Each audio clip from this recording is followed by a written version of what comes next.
Hello students. तो मैं आ गई हूँ इस चैनल के ऊपर आपको ज्योग्राफी पढ़ाने के लिए, यानी भूगोल पढ़ाने के लिए है। और पिछली क्लास में हमने पढ़ा था भारत का अफवाह तंत्र।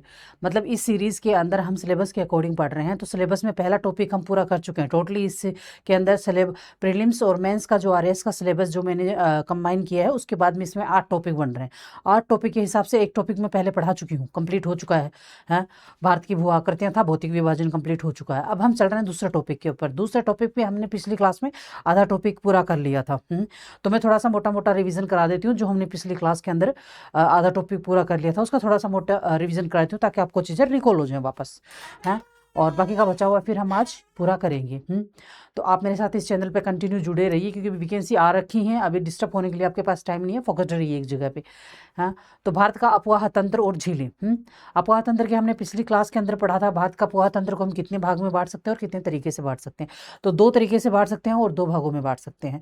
2 तरीके से मतलब कैसे कि एक तो क्या कहते हैं, हिमालयन अफवाह तंत्र और एक प्रायद्वीपीय अफवाह तंत्र। और इसको भी हम 2 तरीके से कैसे बांटते हैं, एक अरब सागरीय अफवाह तंत्र और एक क्या कहते हैं, ये बंगाल की खाड़ी का अफवाह तंत्र है। तो इसके अंदर हमने पिछली क्लास में पढ़ लिया था हिमालय का अफवाह तंत्र। हिमालय का अफवाह तंत्र के अंदर हमने क्या पढ़ा था, कौन से मतलब मेजर जो अफवाह तंत्र है भारत का हिमालय के अंदर, वो कौन सा है। तो उसके अंदर सबसे ज़्यादा आता है सिंधु नदी है। सिंधु नदी का अफवाह तंत्र के बाद में आता है गंगा नदी का अफवाह तंत्र। गंगा नदी के अफवाह तंत्र के बाद आता है क्या कहते हैं, ये ब्रह्मपुत्र का अफवाह तंत्र है। तो ब्रह्मपुत्र कहाँ से निकलती है, उसकी सहायक नदियाँ कौन सी हैं, और इसका मुहाना कहाँ है, कौन सा डेल्टा इसके ऊपर बनता है, और ये गंगा नदी कहाँ से निकलती है, कहाँ पर कौन कौन सी इसकी सहायक नदियाँ हैं, इसका अफवाह तंत्र जो है वो पूरा कितने से कितने किलोमीटर तक जाता है, और इसका मुहाना कहाँ पे है, ये जाके ब्रह्मपुत्र में कहाँ से मिलती है और फिर क्या कहलाती है। ये सारी चीज़ें हमने पिछली क्लास में पढ़ी थी। और पढ़ा था सिंधु का अफवाह तंत्र। सिंधु का जो जल समझौता था वो भी हमने पढ़ा था। जो गंगा नदी के ऊपर जो जो योजनाएं सरकार ने बनाई हैं, हमने वो भी पढ़ी थी हैं। और जो गंगा नदी के जो पाकिस्तान और भारत के बीच में जो सिंधु नदी का जल समझौता है, वो भी हमने पढ़ लिया था। उसके बाद में सिंधु नदी की जो सहायक नदियां हैं, कहाँ से सिंधु नदी निकलती है और कितना अफवाह तंत्र सिंधु नदी का है, कहाँ पे जाके इसका मुहाना, उसकी सहायक नदियां कहाँ कहाँ से निकलती हैं, कौन कौन से उसके ऊपर बांध बने जैसे एक भाखड़ा नांगल बांध है, वो बना हुआ है। इस तरीके से हमने ये सारी चीज़ें पढ़ ली थी पिछली क्लास के अंदर, जिसको मैंने पहले आपको वर्बली समझाया था, जैसे अभी समझाया। उसके बाद में आपको मैपिंग के थ्रू समझाया गया था। उसके बाद में आपको थ्योरी के थ्रू समझाया गया। थ्योरी प्रैक्टिकली आपको थ्योरी दी थी कि आप हाँ आराम से अगर कभी भी क्लास सुन सकते हो, समझ सकते हो। कोई फैक्ट बिल्कुल जो हैं वही दिए गए थे। अब आज हम आगे कर रहे हैं प्रायद्वीपीय भारत की नदियां हैं। तो प्रायद्वीपीय भारत की नदियों से आप क्या समझते हो, बता सकते हो आप मुझे। मतलब मेजर मेजर प्रायद्वीप की भारत की वैसे देखा जाए तो सारी छोटी मोटी नदियां मिला के 4000 हैं, जिसमें से मेजर कौन सी हैं, 23 जो है वो मेजर हैं। तो प्रायद्वीपीय भारत की नदियों में मेजर नदियां कौन कौन सी हैं। तो मेजर नदियां बोलो तो एक तो है पश्चिमी घाट की नदियां, एक है पूर्वी घाट की नदियां हैं। मतलब इनको भी 2 भागों में डिवाइड करके मतलब जैसे कि आपको शुरू में मैंने बताया था कि मेजर पॉइंट फिर सब मेजर पॉइंट फिर उनका बीच का जो कंटेंट होता है, वो इस हिसाब से आप इनको डिवाइड करके पढ़ेंगे ना, तो चीज़ें जल्दी समझ में आएंगी हैं। तो पूर्वी घाट की नदियाँ और पश्चिमी घाट की नदियाँ हैं। तो जो अरब सागर के अंदर जाके जो गिरती हैं, मतलब पश्चिमी घाट की नदियाँ, वो है नर्मदा नदी और तापी नदी है, ताप्ती नदी। हाँ, और इधर पश्चिमी घाट के अंदर या माही और लूनी है, या और इधर क्या कहते हैं, पूर्वी घाट के अंदर जो जाके गिरती हैं, उनमें से कौन सी है, इंद्रावती नदी, महानदी, कृष्णा नदी, कावेरी नदी, गोदावरी नदी और पंपा और पेल्लार। ये जो मेजर नदियां बता रही हूँ मैं आपको। बाकी जो इनकी ट्रिब्यूटरीज हैं वो फिर हम आगे पढ़ेंगे इसके अंदर, जब डिस्क्राइब करके मैं आपको पढ़ाऊंगी तब हैं। ये नदियां जिनका मुहाना जाके इसमें है, क्या कहते हैं, हम बंगाल की खाड़ी के अंदर है। जबकि ये नदियां, अब इधर की साइड में नदियां कम क्यों हैं, पश्चिमी साइड में नदियां कम क्यों हैं, क्योंकि उधर का जो घाट है ना, वो सब बिल्कुल खड़ा हुआ घाट है। अब ये जो गोदावरी क्या कहते हैं, ये नर्मदा और तापी हैं, ये भी भ्रंश के अंदर से बहती हैं।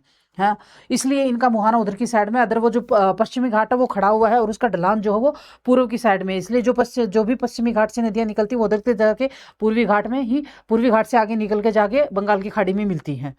हाँ, तो ये इसका एक रीजन है। तो इधर हम देखते हैं अभी प्रायद्वीपीय भारत की नदियों से शुरू कर रही हूं मैं।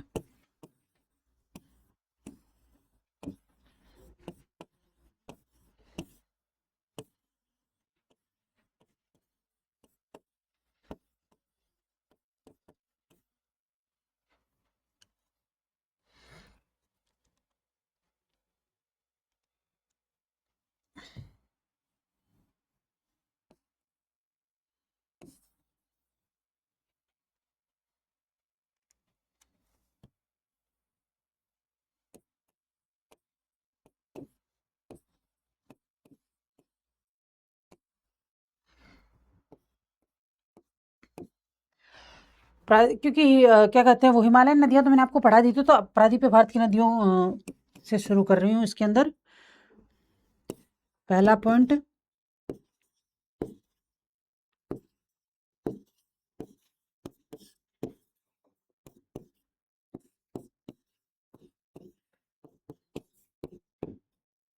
पूर्वी घाट से निकलने वाली नदियाँ।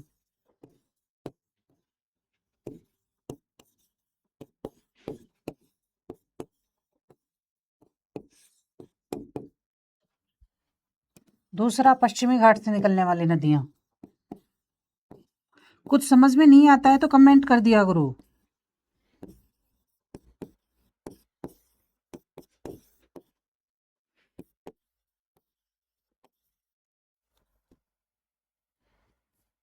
पश्चिमी घाट से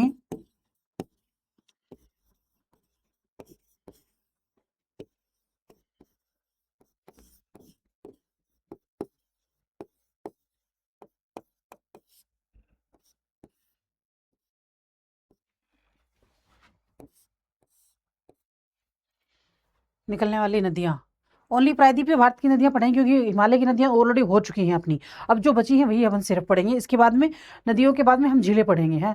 उसके बाद में क्या कहते हैं ये झीलें ही हैं। ये देखो ऊपर लिखी हुई झीलें। प्रायद्वीपीय भारत की प्रमुख नदियाँ, नर्मदा नदी, ये देखिए नर्मदा नदी यहाँ से शुरू होती है और इधर इसका मुहाना है। ये ताप्ती नदी यहाँ से शुरू होती है और इधर इसका मुहाना है।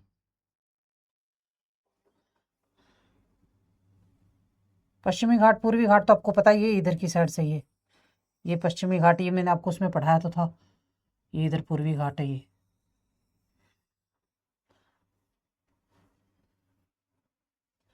गोदावरी नदी, ये रही गोदावरी नदी। यहाँ से निकलती है ये, यहाँ से जाके गिरती है गोदावरी नदी। ये महानदी इधर से, ये इधर कृष्णा नदी है, इसकी ट्रिब्यूटरीज हैं ये कावेरी नदी है। और पेम्पार पेल्लार वो यहाँ से है, पेल्लार यहाँ से है ये वाली। एक मिनट ज़रा, हाँ ये इधर है कावेरी, पेल्लार पेन्नार, ये यहाँ से डेल्टा। ये है कृष्णा गोदावरी का जो डेल्टा है, कृष्णा और गोदावरी का जो डेल्टा है वो ये यहाँ है। इधर देखिए ये कावेरी का डेल्टा है ये।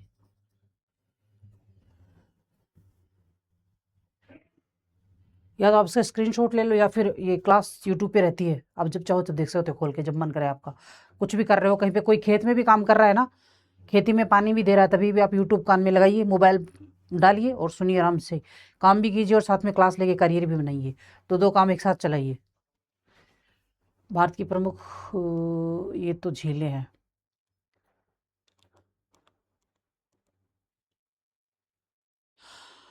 हाँ, तो मैंने यहाँ तक आपको बता दी। ये इसके अंदर पढ़ेंगे सारा डेल्टा वाला।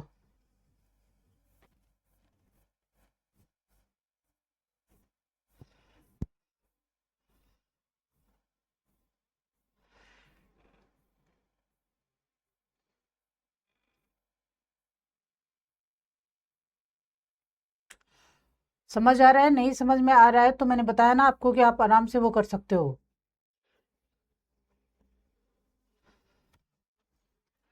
प्रायद्वीप अफवाह तंत्र, प्रायद्वीप अफवाह तंत्र हिमालयी अफवाह तंत्र, जबकि अच्छा चलो ठीक है, मैं बताती हूँ आपको।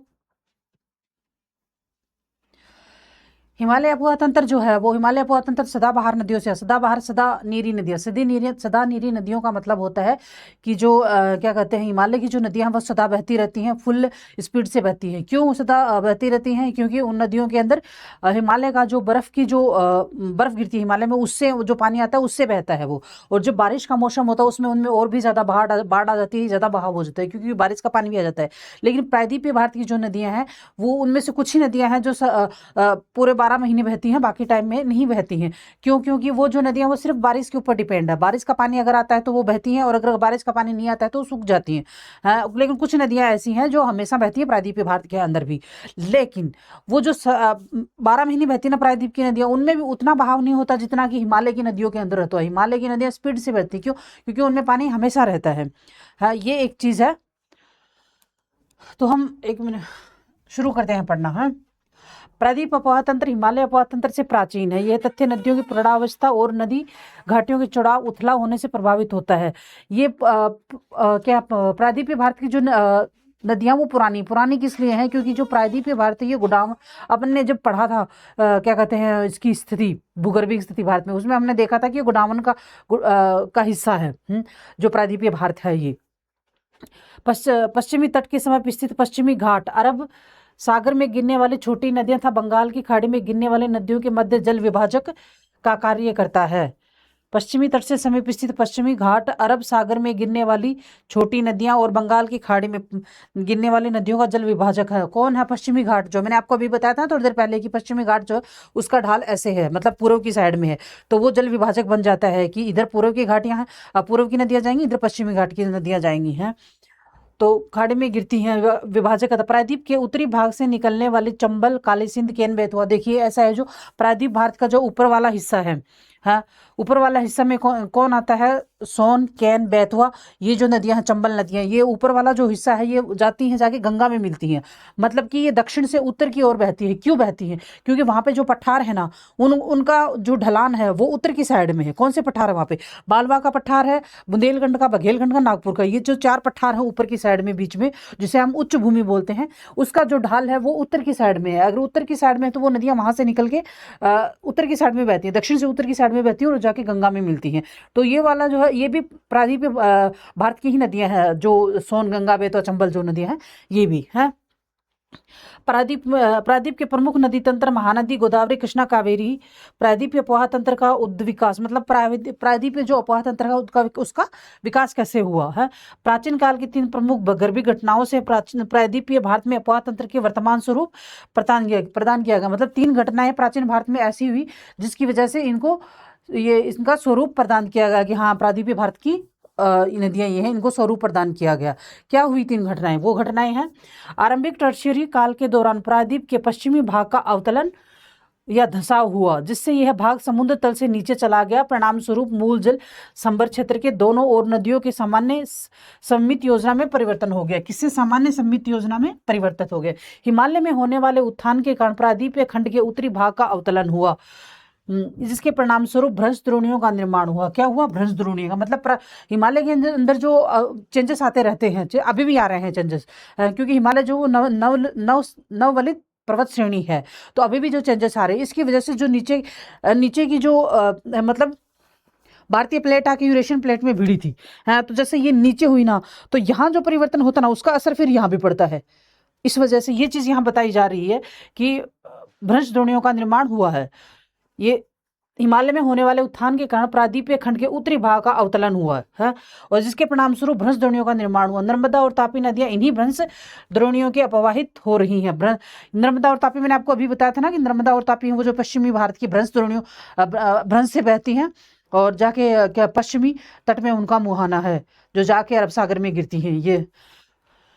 ये इसी की वजह से है। इसलिए इन नदियों में जलोढ़ व डेल्टा निक्षेप की कमी पाई जाती है। डेल्टा जो है ना अधिकतर कौन सी नदियां बनाती हैं? जो पूर्वी भारत में गिरती हैं, पूर्वी घाट, भारत नहीं घाट, हाँ, पूर्वी घाट से जो गिरती है ना नदियां जो जाके बंगाल खाड़ी में, वो बनाती हैं डेल्टा। और पश्चिमी घाट से जो नदियां निकलती हैं, या फिर आप ये कह सकते हो कि अरब सागर में जाके जो जिनका मुहाना जिन नदियों का, वो बनाती है एस्चुरी।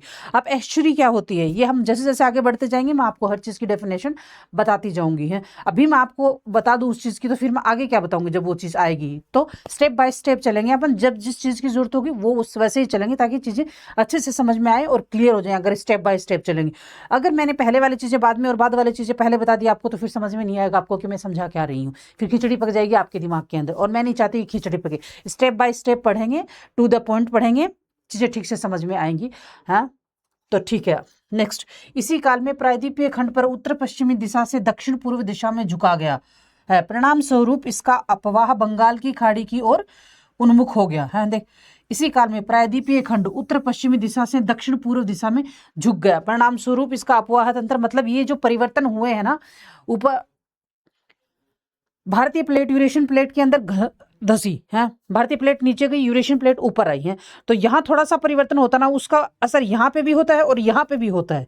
तो यहाँ पे होने का मतलब मेरी कोहनी तक उसका असर होने का मतलब क्या है कि इसी वजह से जो पश्चिमी तट है वो ऊपर हुआ, और उसका ढलान जो गया वो पूर्वी तट की तरफ गया, जिसकी वजह से सारी जो नदियां हैं वो जाके इनका जो मुहाना है वो अधिकतर नदियों का मुहाना पूर्वी घाट की साइड में, या फिर आप ये कह सकते हो बंगाल की खाड़ी की साइड में है।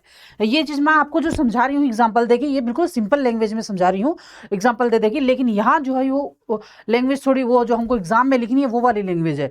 क्योंकि एग्जाम के अंदर क्या होता है, जो वर्डिंग होती है ना, वो वर्डिंग भी देखी जाएगी कि आप कौन सी वर्डिंग यूज़ कर रहे हो। है ऐसे बिल्कुल सिंपल लैंग्वेज में आप वहाँ नहीं लिख सकते, वहाँ वर्डिंग भी देखी जाती है कि कौन सी वर्डिंग देखी, क्योंकि आपको वर्डिंग ऐसी यूज़ करनी है कि आप एक वर्ड के अंदर 10 वर्डों को समझा जाओ। अगर आप सिंपल लैंग्वेज में समझाओगे तो 10 वर्ड वहां लिखने होंगे, इतना ना तो आपके पास टाइम होता है एग्जाम के अंदर, और ना आपके वहां वर्ड गिने जाते हैं कि कौन सा इतने वर्डों का शब्द, इतने शब्द का अगर आंसर देना है तो आपको उतने ही शब्दों में आंसर देना और उतनी ही स्पेस में देना है।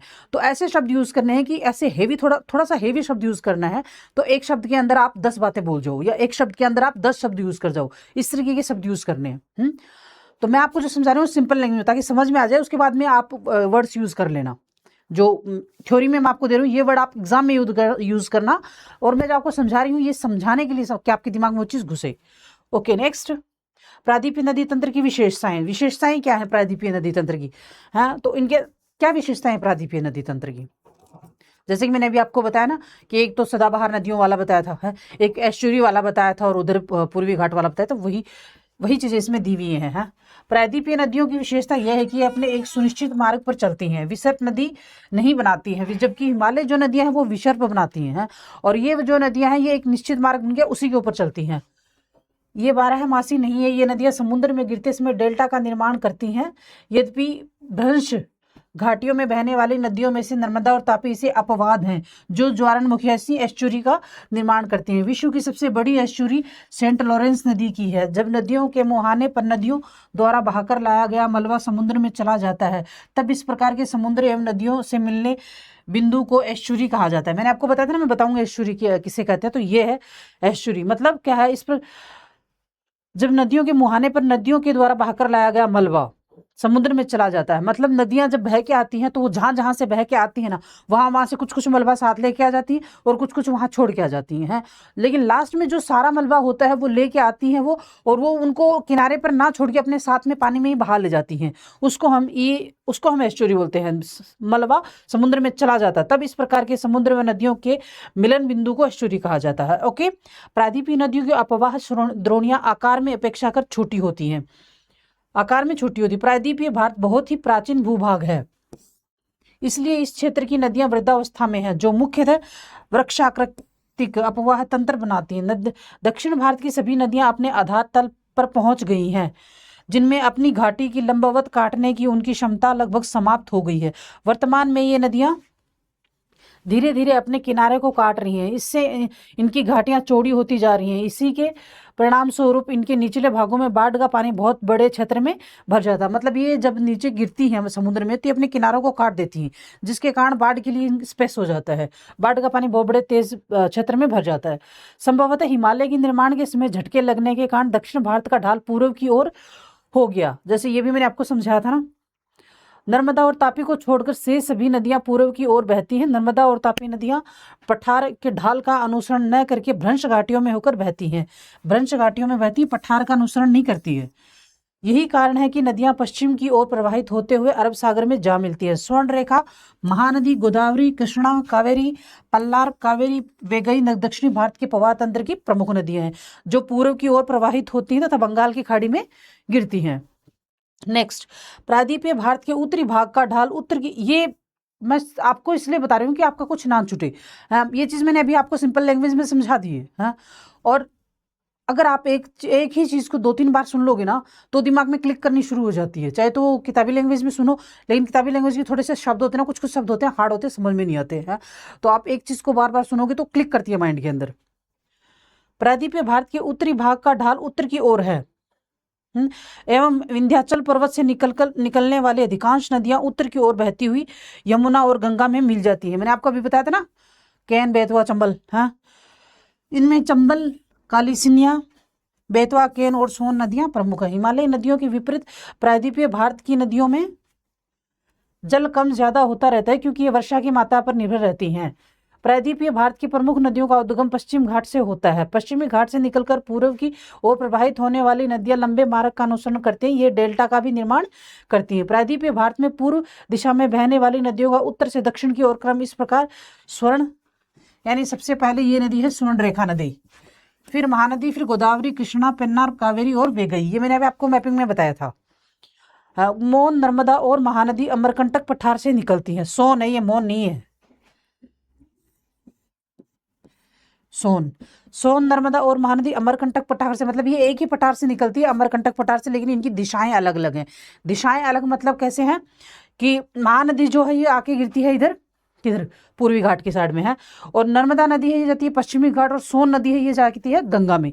जैसे कि मैं आपको यहाँ समझाती हूँ, ये है अमरकंटक का पठार है, तो इसमें महानदी जो है वो यहाँ से निकल के आ जाती है पश्चिमी घाट और बंगाल की खाड़ी में गिर जाती है।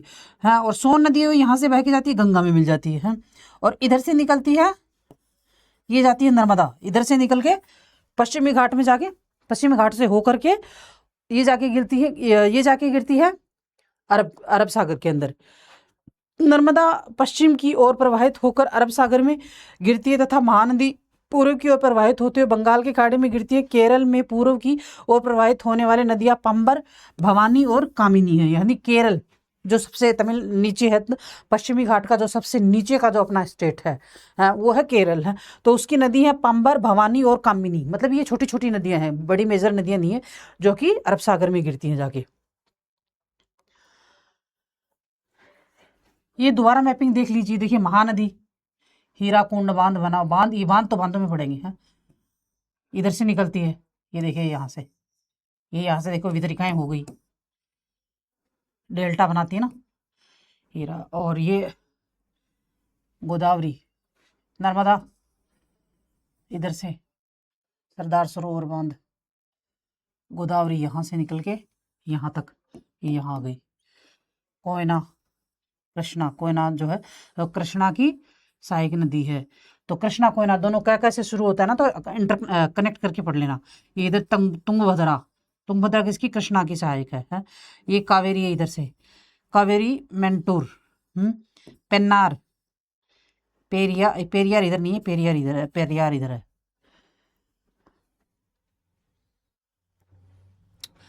प्रायद्वीपीय नदी तंत्र। अब नदियां शुरू हो गई। नदियां मतलब बिल्कुल पेवर अपन नदियों के बारे में पढ़ेंगे जो प्रायद्वीपीय भारत की नदियां हैं। हाँ, तो प्रायद्वीपीय भारत में अनेक नदी तंत्र है जिनका संक्षिप्त विवरण इस प्रकार दिया हुआ है। महानदी, यह एक अनुवर्ती नदी है। जो अपन ने शुरू में पढ़ा था ना, अनुवर्ती, परानुवर्ती, वो जो शब्दावली पढ़ी थी हमने, वो याद होगी ना आपको, पढ़ ली होगी है। ये देखो शब्दावली यहाँ आनी शुरू हो गई है। इसलिए मैं बोल रही हूँ कि जो मैं पढ़ा रही हूँ ना, उसको आप एज इट इज़ याद करते जाइए, वो चीज़ें आगे आगे आती जाएंगी। अगर आप पीछे का ढंग से पढ़ोगे, अच्छे से पढ़ोगे, तो आगे वाली चीज़ें आराम से समझ में आ जाएंगे। अनुवर्ती, ये शब्द वहाँ हमने पढ़ा था, आगे वो जो पढ़ा था समानांतर वाली नदियाँ, अनुवर्ती नदियाँ कौन सी होती हैं, जो 5-10 वर्डिंग पढ़ी थी ना हमने, उन्हीं में से एक वर्ड ये है। हाँ, तो जैसे जैसे पढ़ाती जा रही हूँ वैसे वैसे पढ़ते जाइए, ताकि आगे की चीज़ें भी समझ में आती जाएंगी और पीछे वाली चीज़ें भी समझ में आती जाएंगी। और फिर लास्ट में जाके जिन्हें अभी ऐसा लग रहा होगा ना कि हमें भूगोल में कुछ भी नहीं आता है, हम क्या करें, सर कुचल रहे होंगे, बाल नोच रहे होंगे खुद के, है ना, ऐसा करने की कोई जरूरत नहीं है। सुकून और शांति से बैठिए।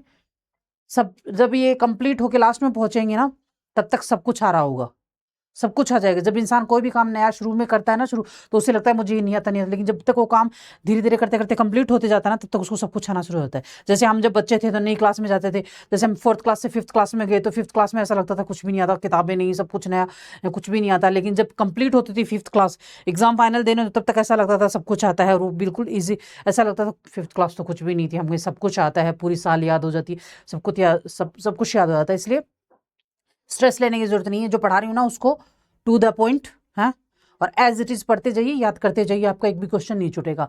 जो मैं करा रही हूँ सही बता रही हूँ। अगर आपने ये भारत के भूगोल में प्रीलिम्स और मेंस में याद कर लिया ना, आपका एक भी क्वेश्चन नहीं छूटेगा, क्योंकि मैं आपको ये बात पहले भी बता चुकी हूँ और अभी भी बता रही हूँ कि मैं जो ये वीडियो बना रही हूँ ना, ये वीडियो यूट्यूब पर अपलोड है, और जिस दिन पेपर होगा उस दिन मैं यहीं से क्लिप कर निकालूंगी, है, और उस पेपर के साथ जो क्वेश्चंस आएंगे उसके साथ कनेक्ट करूंगी कि ये देखो, ये यहाँ मैंने आपको पढ़ाया था और ये क्वेश्चन यहाँ पढ़ा है, कनेक्ट करके पढ़ाऊंगी आपको। अगर अब ये मैं इतना ही करा सकती हूँ, है कि मैं आपको कंटेंट पूरा कराऊँ, समझा दूँ, पढ़ा दूँ। बाकी आपका दिमाग एग्जामिनेशन हॉल में जाएगा तो आपको खुद को याद करना होगा जो भी करना है। मैं मैपिंग करा रही हूँ, थ्योरी करा रही हूँ, अपनी सिंपल लैंग्वेज में समझा रही हूँ। अब इससे ज़्यादा क्या कर सकता है इंसान? अगर आपको ऐसा लगता है और भी मुझे कुछ करना चाहिए तो कमेंट बॉक्स में आप बता सकते हो, मैडम कुछ इस तरीके से और पढ़ाइए हमें, ताकि हमें और अच्छे से समझ में आए, है। तो आप जो सजेशन दोगे ना मुझे वो भी एक्सेप्ट होगी, मैं वैसे भी करने की पूरी कोशिश करूंगी। आपको जैसे समझ में आएगा मैं वैसे समझाने की कोशिश करूंगी। लेकिन मैं आपको ये फिर बोल रही हूँ कि मैं जो पढ़ा रही हूँ ना, इससे बाहर कुछ भी नहीं आने वाला, ना तो प्रीलिम्स में आने वाला है, ना मेंस में आने वाला है। क्योंकि ये जो वीडियो यूट्यूब पे पड़े हुए हैं, मैं अपलोड कर रही हूँ, एज इट इज़ इन्हीं में से क्लिप काट के मैं उन क्वेश्चंस के साथ अटैच करूंगी कि ये देखो, ये मैंने वहाँ उस वक्त उस दिन उस लेक्चर में पढ़ा था, ये यहाँ क्वेश्चन पढ़ा है, अटैच करके बताऊंगी आप लोगों को। इतना, इससे ज़्यादा बड़ा प्रूफ और क्या लोगे आप? नेक्स्ट आप आते हैं इधर। हाँ, जो अमरकंटक पठार से सिहावा छत्तीसगढ़ के निकट से निकलती है, यह नदी पूर्व की ओर ओडिशा से बहती हुई अपना जल पारादीप के समीप बंगाल की खाड़ी में विसर्जित करती हैं। कौन सी नदी? महानदी। इस नदी की लंबाई 851 किलोमीटर है तथा इसका जल ग्रहण क्षेत्र 1.42 लाख वर्ग किलोमीटर है। इसकी जल ग्रहण क्षेत्र का मतलब क्या होता है कि जहां जहां से जल लेके जाती है, हाँ, वो सारा जो क्षेत्र होता है उसको बोलते हैं जल ग्रहण क्षेत्र। इसकी अपोहा है द्रोणी मध्य प्रदेश, छत्तीसगढ़,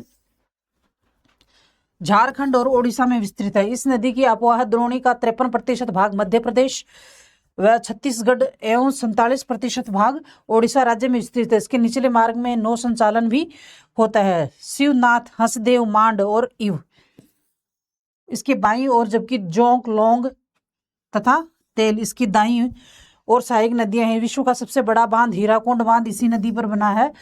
यह नदी वृक्षाकार अपोहा प्रतिरूप का निर्माण करती है। देखिए, ये जो छोटी, जैसे आपने पहले काफी बार महानदी का नाम सुना होगा, है, मतलब जिनके पास भूगोल सब्जेक्ट है उन्होंने तो सुना ही सुना है, लेकिन जिनके पास भूगोल सब्जेक्ट नहीं है ना, उन्होंने भी सुन लिया होगा। इसलिए सुन लिया होगा, या तो उनके घर में जूनियर्स होंगे जो पढ़ रहे होंगे, या सीनियर्स पढ़ रहे होंगे, या न्यूज़ में पढ़ लिया होगा, या अखबार में पढ़ लिया होगा, या फिर अड़ोस पड़ोस में सुन लिया होगा। लेकिन ये जो नदियां हैं ना, जोंक, लोंग, तेल, इनका नाम नहीं सुना होगा, इनका नाम पहली बार सुन रहे होंगे। क्यों? क्योंकि ये छोटी नदियां हैं। बड़े लोगों के नाम अक्सर हम सुनते रहते हैं, छोटे लोगों के नाम आते हैं तो हमें बड़ा, पहली बार अगर कोई लाइफ में बड़ा काम करता है उसका नाम आता है तो हमें उसका नाम याद करने में भी थोड़ा सा समय लगता है कि ये पहली बार एक इंसान है जिसने बहुत बड़ा काम किया है तो इसका नाम ये है, तो उसका नाम याद करने में भी हमें थोड़ी सी समस्या होती है। जबकि कोई बड़ा इंसान होता है, मुकेश अंबानी का नाम किसी से भी पूछो तो बच्चा बच्चा बता देगा कि ये पर्सन कौन है। तो इसलिए ये एग्जाम्पल मैंने इसलिए दिया है कि महानदी का नाम हम जानते हैं, लेकिन ये जो छोटी नदियां हैं, जोंक, लोंग, तेल तथा इधर शिवनाथ, हसदेव, मांड और ईव, ये छोटी नदियां हैं। इनको जल्दी से आपने पहले नहीं सुनी होंगी, लेकिन फिलहाल आपको याद करनी होंगी कि ये जो नदियां हैं ये छोटी हैं। एक नया नाम है आपके लिए, मैं समझती हूँ कि हाँ ये नाम नया होगा आपके लिए, लेकिन आप 2 4 5 बार बोलोगे तो माइंड में क्लिक करेगा। अगर आप खुद से नहीं बोलना चाहते हो कि मैं नहीं बोलूँ, है, मैं बार बार शिवनाथ, हसदेव, मांड या ईव मैं नहीं बोलूँ, तो ये जो लेक्चर मैं भी अपलोड कर रही हूँ इसको ब्लूटूथ लगा के कान में बार बार सुन लीजिए, क्योंकि मैं भी एक नाम को जो हार्ड लगता है एक शब्द उसको 2 3 बार बोलती हूँ ताकि आपके माइंड में क्लिक करे, है, तो वो सुन सुन के वैसे ही क्लिक कर जाएगा आपके माइंड में। क्योंकि एक चीज़ को हम जब बार बार सुनते हैं ना तो क्लिक करती है।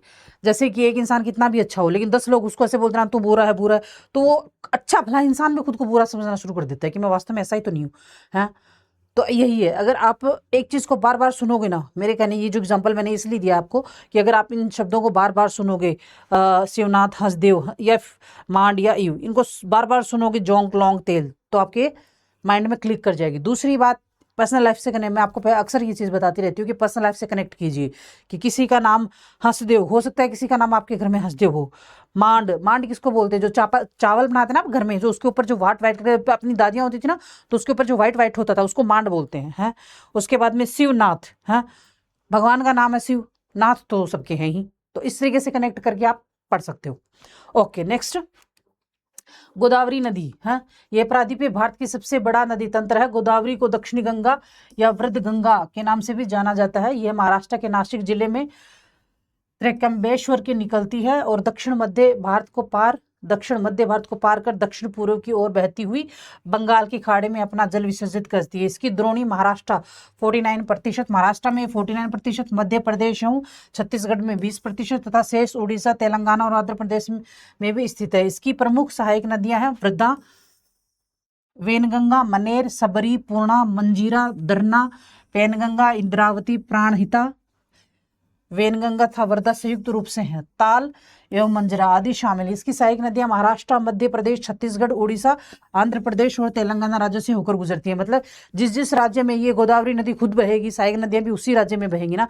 तो वो जो ऊपर बता रखा है कि ये कौन कौन से राज्य से बहती है और कितनी कितनी प्रतिशत बहती है गोदावरी नदी, हाँ, उन्हीं राज्यों को इधर लिख देना है कि हाँ इन नदियों से इनकी छोटी नदियां सहायक नदियां हैं। तो इंटरकनेक्ट करेंगे ना आप, चीजों को इंटरकनेक्ट करेंगे तो जल्दी याद हो जाएंगे वो।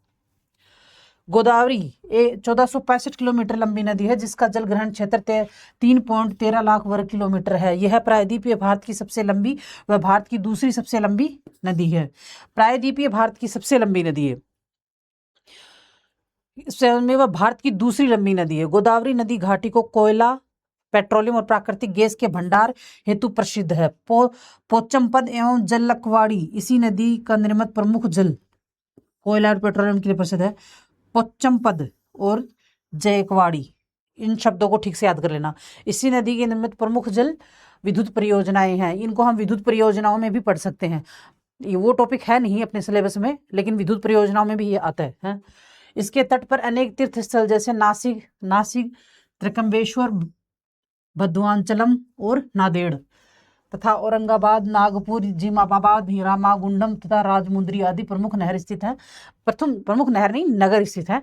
गोदावरी की सबसे बड़ी सहायक नदी प्राणहिता है। प्राणहिता जो गोदावरी की सबसे बड़ी सहायक नदी है। ये सबको आप याद, प्राणहिता यानी प्राणों की जो हित करता, सुरक्षा करता है, ऐसे कनेक्ट करके पढ़ लिया करो।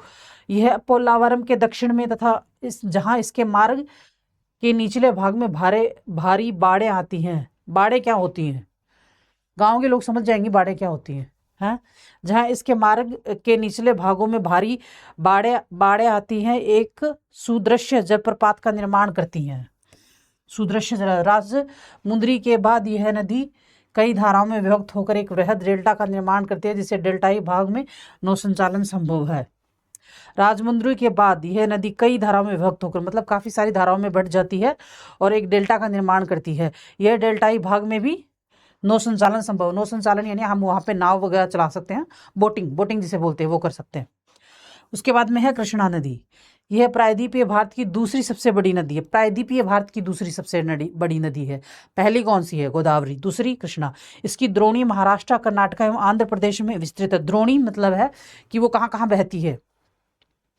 हाँ, कृष्णा नदी महाराष्ट्र के पश्चिमी घाट में महाबलेश्वर के निकट से निकलकर बंगाल की खाड़ी में गिरती है। कहाँ से? कृष्णा नदी महाराष्ट्र के पश्चिमी घाट में महाबलेश्वर के निकट गिरती है। यह नदी दक्षिण पूर्व की दिशा में लगभग 1400 किलोमीटर लंबाई में बहती है। इसका अपवाह क्षेत्र 2.59 लाख वर्ग किलोमीटर क्षेत्र में फैला है। इसका विस्तार महाराष्ट्र में 27% और कर्नाटक में 44 तथा तेलंगाना एवं आंध्र प्रदेश में 29% बढ़ता है। कृष्णा की सबसे बड़ी सहायक नदी तुंगभद्रा है। कौन सी है? तुंगभद्रा। कृष्णा की सबसे बड़ी सहायक नदी है तुंगभद्रा। कोयना, तुंगभद्रा, भीमा, मूसी, डिंडी, घाटप्रभा, मालप्रभा, पंचगंगा एवं दूधगंगा इसकी प्रमुख सहायक नदियां। दोबारा बोलती हूँ, कोयना, तुंगभद्रा, भीमा, मूसी, डिंडी, घाटप्रभा, मालप्रभा, पंचगंगा एवं दूधगंगा इसकी प्रमुख सहायक नदियां हैं। जल विद्युत परियोजनाओं की दृष्टि से कृष्णा नदी महत्वपूर्ण है। इस नदी पर श्रीशैलम, नागार्जुन और अलमाटी बांध निर्मित हैं। कौन से बांध? दोबारा बोलती हूँ। इस नदी पर श्रीशैलम, नागार्जुन आंध्र प्रदेश में एवं अलमाटी बांध जो कर्नाटक में है निर्मित किए गए हैं। कृष्णा नदी जल विवाद आंध्र प्रदेश, कर्नाटक और महाराष्ट्र के मध्य 1957 ईस्वी में चला आ रहा है। कृष्णा नदी जल विवाद आंध्र प्रदेश, कर्नाटक और महाराष्ट्र के मध्य 1957 से चला आ रहा है। नेक्स्ट का मतलब मैं बोल रही हूँ ना आपको कि मैं जो भी शब्द आपको हार्ड लगेंगे उनको मैं 2-3 बार रिपीट करूंगी ताकि आपको वो चीज़ें दिमाग में क्लिक करे और आप बार बार वीडियोस को सुनोगे तो याद हो जाएंगी। मतलब आपके पास इतना टाइम होता है कि आप बैठ के पढ़ते हो कंसंटेंटली, वो तो पढ़ते ही हो, उसके अलावा आप काम करते करते हुए भी आराम से पढ़ सकते हो। आज तो ये सुविधा भी आजकल आ रखी है, क्योंकि ज़्यादा सुनने से ज़्यादा वो होता है, याद होता है। पढ़ने से भी होता है, मतलब सबकी अपनी अपनी स्ट्रैटेजी होती है पढ़ने की, कुछ लोगों को पढ़ने से होता है, कुछ को सुनने से होता है। हाँ, तो वो फैसिलिटी भी आ गई है अब। कावेरी नदी, ये नदी कर्नाटका के कोंडगू जिले में ब्रह्मगिरी पहाड़ियों से निकलती है। कहाँ से निकलती है? कर्नाटका के कोडंगू, कैसे कर्नाटका, कैसे कोडंगू जिले में ब्रह्मगिरी पहाड़ियाँ, ब्रह्मा भगवान का नाम है ना, ब्रह्मा, वैसे याद करना है, ब्रह्मगिरी पहाड़ियों 341 मीटर से निकलती है। इसकी लंबाई 800 किलोमीटर, कितनी है? 800 किलोमीटर, तथा यह 81,155 वर्ग किलोमीटर क्षेत्र को अपवाहित करती है। कितने क्षेत्र को? 81,155 किलोमीटर क्षेत्र को ही अपवाहित करती है। पहाड़ी से नीचे उतरने के पश्चात कावेरी नदी दक्कन पठार में प्रवाहित होती है। यहाँ यह है शिव समुद्रम और श्रीरंगपट्टनम द्वीपों, शिव समुद्रम और श्रीरंगपट्टनम द्वीपों का निर्माण करती है। ये कर्नाटका में है, शिव समुद्रम है, श्रीरंगपट्टनम द्वीपों का निर्माण करती है। प्रायद्वीप की अन्य नदियों की अपेक्षा जल स्तर कम उतार चढ़ाव के साथ यह नदी लगभग वर्ष भर बहती है। मतलब कभी कम होता है इसका जल, कभी ज्यादा होता है, लेकिन पूरी साल भर बहती रहती है ये नदी। हाँ, क्योंकि इसके ऊपरी जल ग्रहण क्षेत्र में दक्षिण पश्चिमी मानसून से और निम्न क्षेत्रों में उत्तर पूर्वी मानसून से वर्षा जल प्राप्त होती है। दोनों साइडों से होती है इसमें जल, जो दोनों दक्षिण पश्चिमी मानसून होता है वहां से भी इसे जल प्राप्त होता है, और उत्तर पूर्वी मानसून सर्दी में जो जिसे हम मावठ बोलते हैं वहां से भी इसे जल प्राप्त होता है। यानी दोनों जो बारिश आती है, सर्दी और गर्मी की दोनों बारिश बोल सकते हैं अपन कॉमन लैंग्वेज के अंदर, वहां से दोनों साइड से इसे बारिश प्राप्त होती है, जिस वजह से बारिश का पानी प्राप्त होता है, जिस वजह से ये साल भर बहती है। यह नदी तमिलनाडु के कुड्डालूर के दक्षिण में तिरुचिल्लापल्ली के निकट बंगाल की खाड़ी में मिल जाती है। देखो, साउथ इंडिया के जो नाम है ना वो ऐसे ही है, और उनको आपको ऐसे ही याद करना पड़ेगा। साउथ इंडिया के नाम नॉर्थ इंडिया वालों से थोड़े अलग होते हैं, डिफरेंट होते हैं। लेकिन जैसे हमको उनके नाम, साउथ इंडियंस के नाम हमें अजीब लगते हैं, वैसे ही उनको हमारे नाम अजीब लगते होंगे। लेकिन कोई रास्ता नहीं है, नाम जो होते हैं उनको एज इट इज़ ही याद करना होता है। हो सकता है कनेक्ट करके कर सकते हो पर्सनल लाइफ से, और तो क्या ही हो सकता है। तो यह नदी तमिलनाडु के कुड्डालूर के दक्षिण में तिरुचिरापल्ली के निकट बंगाल की खाड़ी में मिल जाती है। कौन सा, कहाँ से? कुड्डालूर। यह नदी तमिलनाडु में कुड्डालूर के दक्षिण में तिरुचिरापल्ली के निकट बंगाल की खाड़ी में मिल जाती है। इसकी द्रोणी तमिलनाडु में 56.1%, कर्नाटका में 41%, केरला में 3% में विस्तृत है। इसकी महत्वपूर्ण सहायक नदियां काबिनी, भवानी और अमरावती हैं। कौन सी है महत्वपूर्ण सहायक नदियां? काबिनी, अमरावती और भवानी। काबिनी, अमरावती और भवानी इसकी सहायक नदियां हैं। भवानी नाम होता है, काबिनी भी नाम होता है, अमरावती भी नाम होता है, लड़कियों के नाम होते हैं। हाँ? भारत में दूसरा सबसे बड़ा जलप्रपात कावेरी नदी बनाती है, जिसे शिव समुद्रम के नाम से जाना जाता है। कौन सा जलप्रपात? शिव समुद्रम। कौन बनाती है? कावेरी बनाती है। कौन सा? दूसरा जलप्रपात। इस प्रपात द्वारा उत्पादित विद्युत मैसूर, बेंगलुरु एवं कोल्लार स्वर्ण क्षेत्र को प्रदान की जाती है। मैसूरू से 20 किलोमीटर की दूरी एक बांध बनाकर कृष्णाराज सागर जलाशय का निर्माण किया गया है। मैसूर से 20 किलोमीटर दूर एक बांध बनाकर कृष्णाराज सागर जलाशय का निर्माण किया गया है। कृष्णाराज सागर बांध का निर्माण किया, जलाशय का निर्माण किया गया है। बांध नहीं, जलाशय का निर्माण किया गया। कावेरी नदी श्रीरंगपट्टनम तथा शिव समुद्रम द्वीपों से होती हुई जलप्रपातों एवं हेयर पिन के समान अनेक मोड़ लेती हुई आगे बढ़ती है। जलप्रपातों एवं हेयर पिन। बंगाल की खाड़ी में गिरने से पूर्व यह तमिलनाडु के तंजावुर जिले के समीप एक समकोणीय डेल्टा का निर्माण करती। उपयुक्त बड़ी नदियों के अतिरिक्त कुछ छोटी नदियां जो पूर्व की ओर प्रवाहित होती हैं, हेमवती, अर्कावती, काबिनी, भवानी, तीर्था और अमरावती आदि इसकी कुछ प्रमुख उदाहरण हैं। हेमवती लड़कियों का नाम होता है, हाँ? उसके बाद अर्कावती, ये भी लड़कियों का नाम होता है। भवानी भी लड़कियों का नाम होता है, अमरावती भी होता है। तीर्था भी लड़कियों का नाम। आजकल तो ये बड़े नाम नहीं रखते, लेकिन पहले रखते थे। इसके मुख्य उदाहरण है। तो ऐसे कनेक्ट करके पढ़ो, रटो, कुछ भी करो, लेकिन पढ़ो यार। अमरावती नदी, यह कावेरी की सहायक नदी है। इसका उद्गम तमिलनाडु के केरल की सीमा पर होता है। अमरावती नदी जो ही हमने पढ़ा ना, उधर देखो अमरावती है।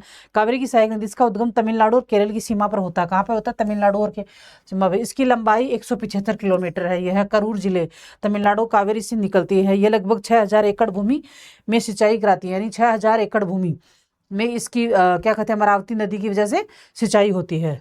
अमरावती नदी बेसिन का अत्यधिक औद्योगिकरण होने के कारण यह नदी अत्यधिक प्रदूषित रहती है। अमरावती नदी के अंदर औद्योगिकरण ज़्यादा, यानी जो उद्योग करते हैं वो अपना गंदगी इस नदी में डाल देते हैं, जिसकी वजह से ये सबसे अधिक प्रदूषित नदी मानी जाती है।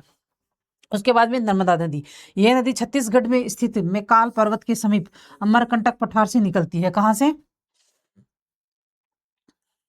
छत्तीसगढ़ में स्थित मैकाल पर्वत के समीप अमरकंटक पठार। मैंने बताया था ना, अमरकंटक पठार से भी थोड़ी देर पहले बताया था कि 3 नदियां निकलती हैं, और तीनों 3 दिशाओं में जाती हैं। दक्षिण में सतपुड़ा और उत्तर में विंध्याचल श्रेणियों के मध्य भ्रंश घाटी से बहती हुई ये नदी संगमरमर की चट्टानों में सुंदर महाखंड एवं जबलपुर के निकट धुआंधार जलप्रपात बनाती है। जबलपुर के निकट धुआंधार जलप्रपात है। यह सतपुड़ा और विंध्याचल पर्वत जो उसके बीच में जो भ्रंश है, जैसे कि ये इधर सतपुड़ा जा रहा है, इधर विंध्याचल है, इसके बीच का ये जो भ्रंश है ना, इसके अंदर से ये बहती है, भ्रंश घाटी से बहती है संगमरमर, और इसके ऊपर जो धुआंधार जलप्रपात जो जबलपुर के अंदर है वो इसी नदी पे बनता है। नर्मदा नदी अपने मुहाने पर डेल्टा का निर्माण नहीं करती। ये मैंने आपको बताया था ना कि जो नदियां पश्चिम में जिनका मुहाना होता है वो डेल्टा नहीं बनाती, एस्चुरी बनाती है। ये एक भ्रंश घाटी से होकर प्रवाहित होती है, इसलिए इसमें अवसाद का अभाव रहता है। नर्मदा नदी 13-12 किलोमीटर की दूरी तय प्रभावित होने के बाद भड़ोच के निकट में केम्बे खंबात की खाड़ी अरब सागर में जा मिलती है। केम्बे खंबात की खाड़ी में निकट में केम्बे नाम की एक जगह है खंबात की खाड़ी में, वहां जाके मिल जाता है। 27 किलोमीटर लंबा ज्वारमुख बनाती है। 27 किलोमीटर। हाँ, अरब सागर में गिरने वाली है प्रायद्वीपीय भारत की सबसे लंबी नदी है। अरब सागर के अंदर जो गिरती है प्रायद्वीपीय भारत की सबसे लंबी नदी है, क्योंकि इधर हिमालय नदियों में से सिंधु नदी भी जाके अरब सागर में ही गिरती है। सरदार सरोवर परियोजना इसी नदी पर बनाई गई है। नर्मदा द्रोणी और मध्य प्रदेश, नर्मदा द्रोणी मध्य प्रदेश मतलब नर्मदा जो है वो कौन कौन से स्टेट से होके बहती है, कहाँ कहाँ अपना पानी देती है, कहाँ कहाँ अवसाद लेके जाती है और अवसाद डाल के जाती है। हाँ, मध्य प्रदेश, गुजरात, महाराष्ट्र के कुछ भागों में विस्तृत है। नर्मदा की सबसे सहायक नदियां बहुत छोटी हैं, जिनमें अधिकांश समकोण पर मुख्य धारा से मिलती है। ये हो गई हमारी नर्मदा नदी। ताप्ती नदी या ताप्ती नदी, ताप्ती नदी या ताप्ती नदी, ये भी इसका मुहाना, जो ताप्ती नदी है इसका मुहाना भी पश्चिमी तट की ओर है, यानी कि अरब सागर में है इसका मुहाना। तापी का उद्गम मध्य प्रदेश के बैतूल जिले में सतपुड़ा की श्रेणियों में स्थित मुल्ताई से होता है। मध्य प्रदेश के बैतूल जिले में, मध्य प्रदेश का जो बैतूल जिला है और जो सतपुड़ा की श्रेणियां हैं में स्थित मुल्ताई में होता है। मुल्ताई, अब आप मुल्ताई कैसे याद करोगे? मुल्ताई कनेक्ट करो मुल्तानी मिट्टी से। यह नदी अरब सागर में ज्वारमुख का निर्माण करती हैं। यह भी नर्मदा के समानांतर एक भ्रंश घाटी में बहती हैं, लेकिन इनकी लंबाई बहुत कम है। पश्चिम दिशा में बहने वाली यह एक अन्य महत्वपूर्ण नदी है जो 724 किलोमीटर लंबी है तथा इनकी लगभग 65,000 वर्ग किलोमीटर क्षेत्र में अपवाहित होती है। 65,145 किलोमीटर क्षेत्र में अपवाहित होती है। इसके अपवाह क्षेत्र का 79 भाग महाराष्ट्र और 15 भाग मध्य प्रदेश तथा शेष 6% गुजरात में बहता है। लूनी नदी, लूनी नदी जो है वो राजस्थान का जो अपवाह तंत्र है उसमें से एक है। मतलब राजस्थान का अपवाह तंत्र बोलने का मतलब है कि राजस्थान की जो नदियां हैं ना, उनमें से लूनी नदी और माही नदी, ये 2 नदियां हैं जिनका मुहाना पश्चिम की तरफ है। लूनी नदी राजस्थान का सबसे बड़ा नदी तंत्र है। यह नदी पुष्कर झील से 2 धाराओं सरस्वती और साबरमती के रूप में उत्पन्न होती है। ये सरस्वती दूसरी है, और वो जो विलुप्त हो चुकी है ना सरस्वती नदी, वो दूसरी है, उसको हम कहीं और पढ़ेंगे। ये छोटी सरस्वती है। मतलब कुछ नदियां ऐसी हैं, 2, 4, 5 हैं, 5-7 नदियां जिनके 2-2 नाम हैं, लेकिन उनकी छोटी शाखा अलग है, बड़ी शाखा अलग है। बड़ी शाखा को हम अलग तरीके से पढ़ते हैं और छोटी शाखा को हम अलग तरीके से पढ़ते हैं। के रूप में उत्पन्न होती है, जो गोविंदगढ़ के निकट आपस में मिल जाती है। यहाँ से एक नदी अजमेर के दक्षिण पश्चिम में अरावली पहाड़ियों से निकलती है। तलवाड़ा तक यह पश्चिम दिशा में बहती है। तत्पश्चात दक्षिण पश्चिम दिशा में बहती हुई कच्छ केरण दलदली क्षेत्र में विलुप्त हो जाती है। यह संपूर्ण नदी तंत्र अल्पकालिक है, मतलब थोड़े टाइम के लिए है। इसे लवणकरी नदी के नाम से भी जाना जाता है। घगर, लूनी, ये इसकी सहायक नदियां हैं। घगर, लूनी, रूपेन, सरस्वती और बनास नदियां अंतःस्थलीय अपवाह तंत्र का उदाहरण है। अंतःस्थलीय अपवाह तंत्र का उदाहरण का मतलब क्या होता है? मतलब ये स्थान में ही विलुप्त हो जाती हैं। अंतःस्थलीय प्रवाह नदियां ऐसी नदियां जो समुद्री मुहाने तक नहीं पहुंच पाती तथा स्थलीय क्षेत्र में ही विलुप्त हो जाती हैं, ये अंतःस्थलीय अपवाह तंत्र का कहलाती हैं। यही मैंने बताया था आपको भी। ये हो गई लूनी नदी। अब आती काली नदी। काली नदी पश्चिमी घाट पर्वतीय क्षेत्र में स्थित उत्तरी कन्नड़ जिले कर्नाटका के डिग्गी गांव में है। डिग्गी गांव से उद्भित होकर चाप के आकर पश्चिम की ओर प्रवाहित होती है, अरब सागर में मिल जाती है। इस नदी में मैग्नीज अयस्क के घुले होने के कारण यह प्रदूषित हो रहती। मतलब कुछ नदियां ऐसी हैं जिनका हो सकता है आप नया नाम सुन रहे हो, जो पहले जिनके नाम सुन चुके हो वो तो ठीक है, वेल एंड गुड, आपको याद हो जाएगी चीजें और याद होंगी भी शायद है। लेकिन जो नया नाम सुन रहे हो ना, जो नहीं आता, मतलब आपको करना क्या है, जिनके लिए नया है ना भूगोल का, उनको तो सारा ही पढ़ना है सिलेबस, और जिनको आती हैं भूगोल की चीज़ें उन्हें सिर्फ रिवीजन करना है, और जो नहीं आती हैं वो सीखनी है। जैसे कुछ स्टूडेंट ऐसे होंगे जिन्होंने ऑलरेडी पहले भूगोल पढ़ रखा है, उनको 70% भूगोल पहले से आता है, तो उनको पूरा 70% पढ़ने की जरूरत नहीं है। 70% का सिर्फ आप रिवीजन करो। जो 30% नहीं आता ना, वो पढ़ने की जरूरत है। ऐसे बांट के पढ़ो चीज़ों को। मतलब जिसको जैसे स्ट्रेटेजी सूट करती है ना, अलग अलग माइंडसेट का होता है हर इंसान, उस तरीके से आप कर सकते हो जिसको जैसा सूट होता है। हंगरी वेदावती नदी। हगरी वेदावती नदी तुंगभद्रा की सहायक हगरी नदी, हमने ये पीछे भी पढ़ा तो उसके अंदर तुंगभद्रा कृष्णा की सहायक नदी है। तुंगभद्रा जो वो कृष्णा की सहायक नदी है, तो वहां पे भी हमने ये चीज पढ़ी थी। पश्चिमी घाट से निकलकर कर्नाटक और आंध्र प्रदेश से प्रवाहित होती है। तुंगभद्रा की सहायक हगरी नदी पश्चिमी घाट से निकलकर कर्नाटक और आंध्र प्रदेश से प्रवाहित होते हुए तुंगभद्रा नदी में मिल जाती है। इसे वेदावती नदी के नाम से भी जाना जाता है। वेदा और अवथी नदियां सह्याद्री से निकलकर पूरा के समीप आपस में मिलकर वेदावती कहलाती है। पूरा के समीप, पूरा एक जगह का नाम है। सह्याद्री पश्चिमी घाट को बोलते हैं, मतलब पश्चिमी घाट का दूसरा नाम है सह्याद्री। माही नदी मध्य प्रदेश के उद्गमित होकर खांडू के निकट राजस्थान के बांसवाड़ा जिले में प्रवेश करती है। मतलब ये निकलती है, माही नदी मध्य प्रदेश से उद्गमित होकर खांडू के निकट, किसके निकट? खांडू के निकट राजस्थान के बांसवाड़ा जिले में प्रवेश करती है। माही नदी मध्य प्रदेश के उद्गमित होकर, मध्य प्रदेश से निकलती है नदी। यह नदी नरवाली तक बहने के पश्चात दक्षिणी पश्चिम दिशा की ओर गुजरात से प्रवाहित होती हुई, यह नदी नरवाली तक बहने के पश्चात दक्षिण पश्चिम दिशा की ओर गुजरात से प्रवाहित होती हुई खंबात की खाड़ी में इसका मुहाना है, खाड़ी में गिर जाती है। मीठी नदी मुंबई में स्थित विहार झील के अधिप्रवाह से मीठी नदी उद्गमित होती है।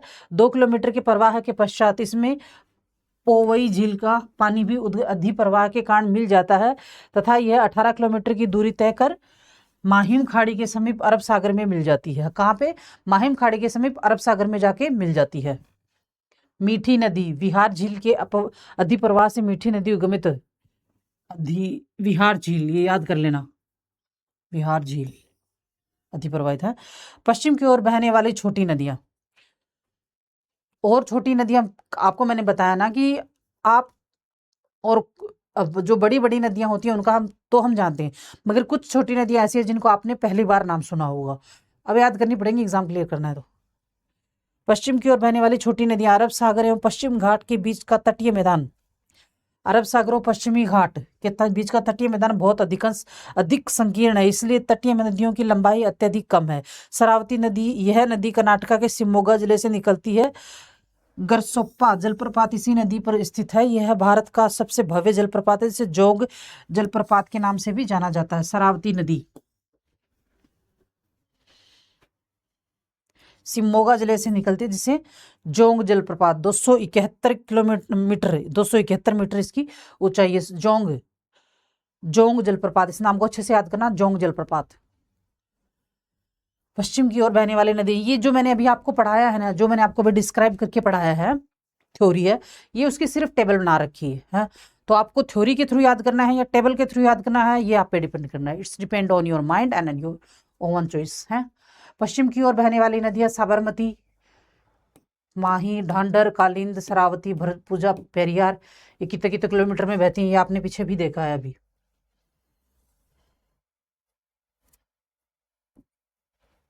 पश्चिमी घाट के पश्चिमी घाट के अखंड जल विभाजक क्षेत्र में 13 किलोमीटर चौड़ा एकमात्र पलकक्कड़ दर्रा है। कौन सा दर्रा? पलकक्कड़ दर्रा, जिसे पालघाट दर्रा के नाम से भी जाना जाता है। हाँ, अपने पालघाट दर्रा दर्रों में पढ़ा था, जब भौतिक विभाजन पढ़ा था ना, भूआकृति विभाजन भारत को, उसमें हमने पालघाट पढ़ा था, जो मैंने आपको अच्छे से समझाया था डिस्क्राइब करके हर चीज को।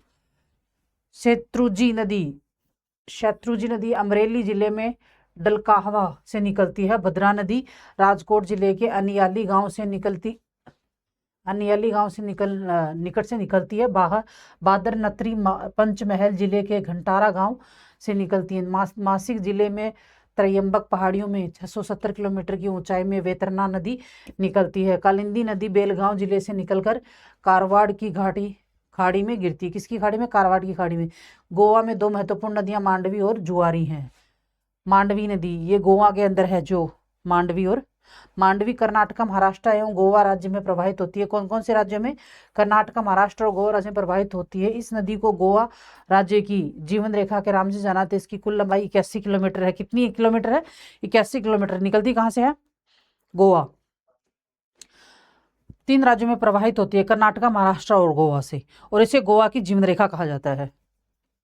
राज्य की जीवन रेखा, इसकी लंबाई 81 किलोमीटर है और कर्नाटक में 35 किलोमीटर, महाराष्ट्र में 1 किलोमीटर और गोवा में 45 किलोमीटर में ये बहती है। जुआरी नदी यह गोवा राज्य में प्रवाहित होने वाली सबसे लंबी नदी है, यानी जो एक ज्वारीय नदी है। इस नदी का उद्गम पश्चिमी घाट में स्थित हेमद बाश्रम में होता है। कहाँ होता है? पश्चिमी घाट में से हेमद बाश्रम है। इस नदी की कुल लंबाई 92 किलोमीटर है। कितनी किलोमीटर है? 92 किलोमीटर। केरल की सबसे बड़ी नदी भरतपुंजा अन्नामलाई पहाड़ियों से निकलती है। भरतपुंजा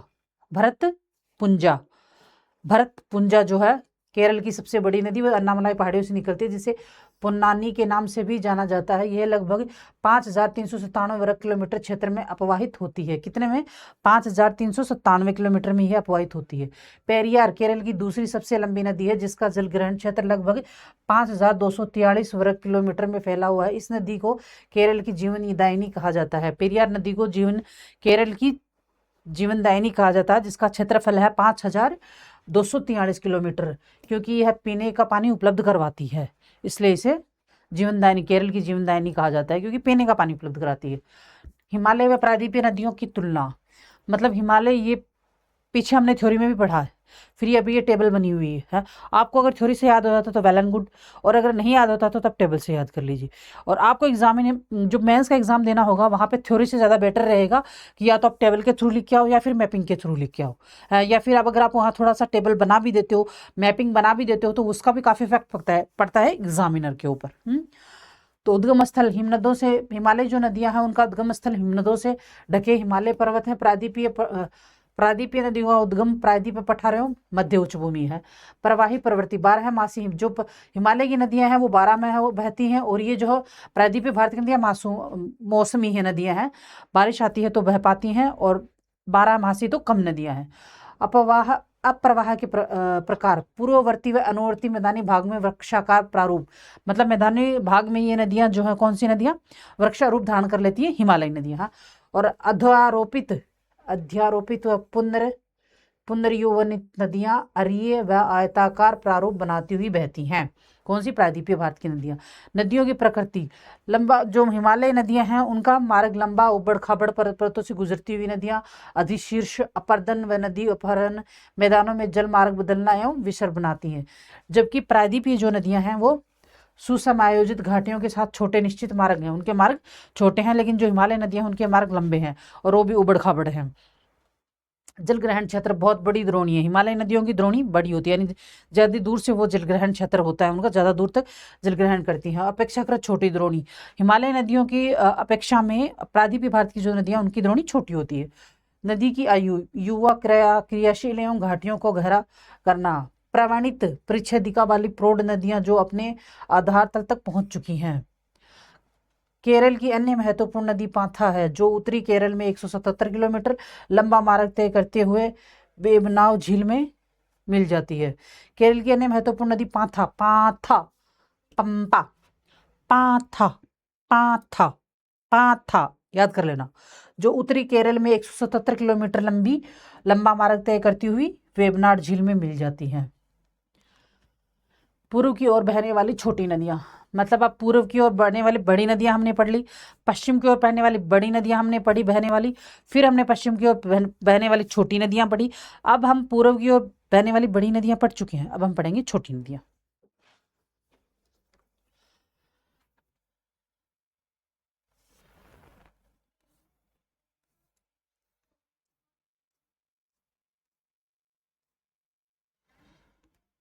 ओके है। प्रायद्वीपीय भारत की अधिकांश नदियां अपनी सहायक नदियों के साथ पूर्व की ओर प्रवाहित होती हैं, मतलब इनकी ये सहायक नदियां हैं सारी। जो बड़ी वाली नदियां हैं ना, स्वर्णरेखा, महानदी, कृष्णा, कावेरी, गोदावरी, पेलनार, पेल्लार, उनकी सहायक नदियां हैं ये सारी छोटी नदियां। स्वर्णरेखा, वैतरणी, ब्राह्मणी, वामसाधार, पन्नार, पल्लार और चेगई प्रायद्वीपीय भारत की महत्वपूर्ण छोटी नदियां। स्वर्णरेखा नवी एवं झारखंड राज्य में प्रवाहित होने वाली एक महत्वपूर्ण नदी है, जो रांची से 16 किलोमीटर दक्षिण पश्चिम में स्थित नगड़ी गांव में रानी चुआ नामक स्थान से निकलती है। कहाँ से? नगड़ी गांव में रानी चुआ, नगड़ी एक गांव का नाम है, वहां से रानी चुआ एक स्थल का नाम है। कौन सी? रानी चुआ, वहां से निकलती है और उत्तर पूर्व की ओर आगे बढ़ती हुई, उत्तर पूर्व की ओर आगे बढ़ती हुई मुख्य पठार को छोड़कर प्रपात हुंडरू जलप्रपात के रूप में गिरती है। प्रपात के रूप कौन सा? हुंडरू प्रपात, हुंडरू प्रपात के रूप में गिरती है। प्रपात से गिरने के बाद इस नदी का बहाव पूर्व की ओर हो जाता है। किधर होता है? और पूर्व की ओर। ये पश्चिम बंगाल में तलसारी नामक स्थान पर बंगाल की खाड़ी में गिरती है। पश्चिम बंगाल में तलसारी एक स्थान का नाम है, जहाँ की ये बंगाल की खाड़ी में जाके मिल जाती है। कहाँ? तलसारी, तलसारी। पूर्व की ओर बहने वाली नदियां, स्वर्णरेखा 19, ये टेबल है जो हमने अभी पढ़ी, वो थ्योरी थी, ये टेबल है। हाँ, स्वर्णरेखा 19,296 किलोमीटर, वैतरणी 12,779 किलोमीटर है, और ब्राह्मणी 39,033 किलोमीटर, पन्नार 55,213 किलोमीटर, पल्ला 17,870 किलोमीटर। प्रायद्वीपीय भारत की प्रमुख मुख्य नदियां, ये मुख्य नदियां हैं जो आप पढ़ चुके हो पहले थ्योरी। मतलब ये टेबल है जो हमने अभी मैंने आपको थ्योरी पढ़ाई है ना, उसकी सेम टेबल है ये, वही चीज़ सेम इसमें दे रखी है जो हमने थ्योरी में पढ़ी है। अब मैं आपको इसलिए दे रही हूँ, अगर आपको टेबल के थ्रू याद हो रहा है तो आप टेबल के थ्रू याद कर लो, और अगर थ्योरी के थ्रू याद हो जा रहा है तो थ्योरी के थ्रू, और दोनों को मिक्स करना है कि हमें रिवीजन करके इस हिसाब से भी करना है तो वो भी कर सकते हो। लेकिन जो टेबल के थ्रू अगर मेंस एग्जाम में लिख के आओगे ना, वहाँ एग्जामिनर पर इसका इफेक्ट अच्छा पड़ता है और मार्क्स अच्छे देता है। टेबल का ये ज़्यादा फायदा है, क्योंकि थ्योरी पर फिर भी इतना ध्यान नहीं जाता। पॉइंट वाइज थ्योरी में लिखते हो ना, ऐसे पॉइंट वाइज लिखोगे थ्योरी में इस तरीके से, जैसे पॉइंट 1, 2, 3, 4, हाँ, इससे ज़्यादा इफेक्ट पड़ता है इस तरीके से टेबल बना के लिखने का। एग्जामिनर पर इसका ज़्यादा असर पड़ता है, तो वही चीज़ यहाँ दे रखी है। ये भारत की प्रमुख नदियां जो हम पीछे पढ़ के आए हैं।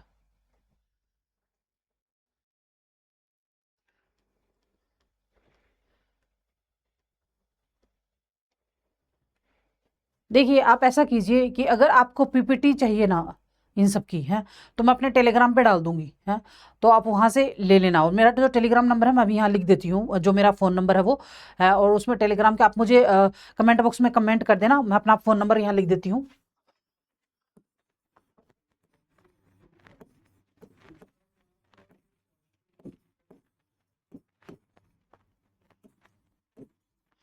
ये मेरा फ़ोन नंबर है। तो अगर आपको टेलीग्राम के ऊपर पीपीटी वगैरह कुछ भी चाहिए, कोई भी डाउट्स हो तो आप टेलीग्राम पे कांटेक्ट कर सकते हो मुझसे इन नंबरों से, तो मैं आपको इन सब की पीपीटी प्रोवाइड करवा दूंगी। और यूट्यूब पर तो है ही है, तो आप यहाँ पे भी अगर चाहो तो आप, मैं आपको दिखा, ये अच्छे से, ये लो मैं इधर हो जाती हूँ, है, आप अच्छे से देख लीजिए।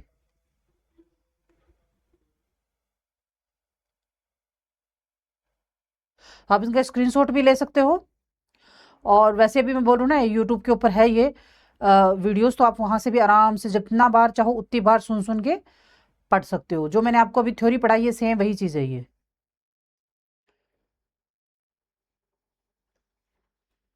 विलुप्त सरस्वती नदी, अब हम पढ़ने जा रहे हैं विलुप्त सरस्वती नदी है। सरस्वती नदी थी सब, ये बड़ी वाली सरस्वती नदी है, वो जो हमने पीछे पढ़ी थी वो छोटी सरस्वती नदी। मैंने आपको बताया ना कि 4-5 नदियां ऐसी हैं जिनके डबल डबल नाम है। तो कंफ्यूज नहीं होना है, क्लियर रखना, कंसेप्ट को क्लियर रखना है, अपने कंसेप्ट को, ठीक है। तो ये जो विलुप्त हो गई वो वाली सरस्वती नदी है। जिसका वैज्ञानिकों ने खोज की कि हाँ यहाँ सरस्वती, जो हमने पुराणों में पढ़ी है, ऋग्वेद और यजुर्वेद में भी इसका जिक्र किया हुआ है। ये वो वाली सरस्वती नदी है जिसकी खोज की थी शुरू में किसी अंग्रेज ने खोज की थी, हाँ, कि हाँ यहाँ पर नदी थी, वो जो अभी काफ़ी नीचे जा चुकी है, विलुप्त हो चुकी है, ये वो नदी है, हाँ। सरस्वती नदी के संदर्भ में नवीनतम शोध द्वारा 5 मई 2015 को इसके अस्तित्व की प्रमाणिकता की पुष्टि की गई। वर्तमान में यह नदी भूमि से 60 मीटर नीचे विलुप्त पाई गई है। इसके खोजे गए अब तक सभी चैनलों के मैप से स्पष्ट है कि यह नदी 1500 किलोमीटर लंबी और 3 से 15 किलोमीटर चौड़ी थी।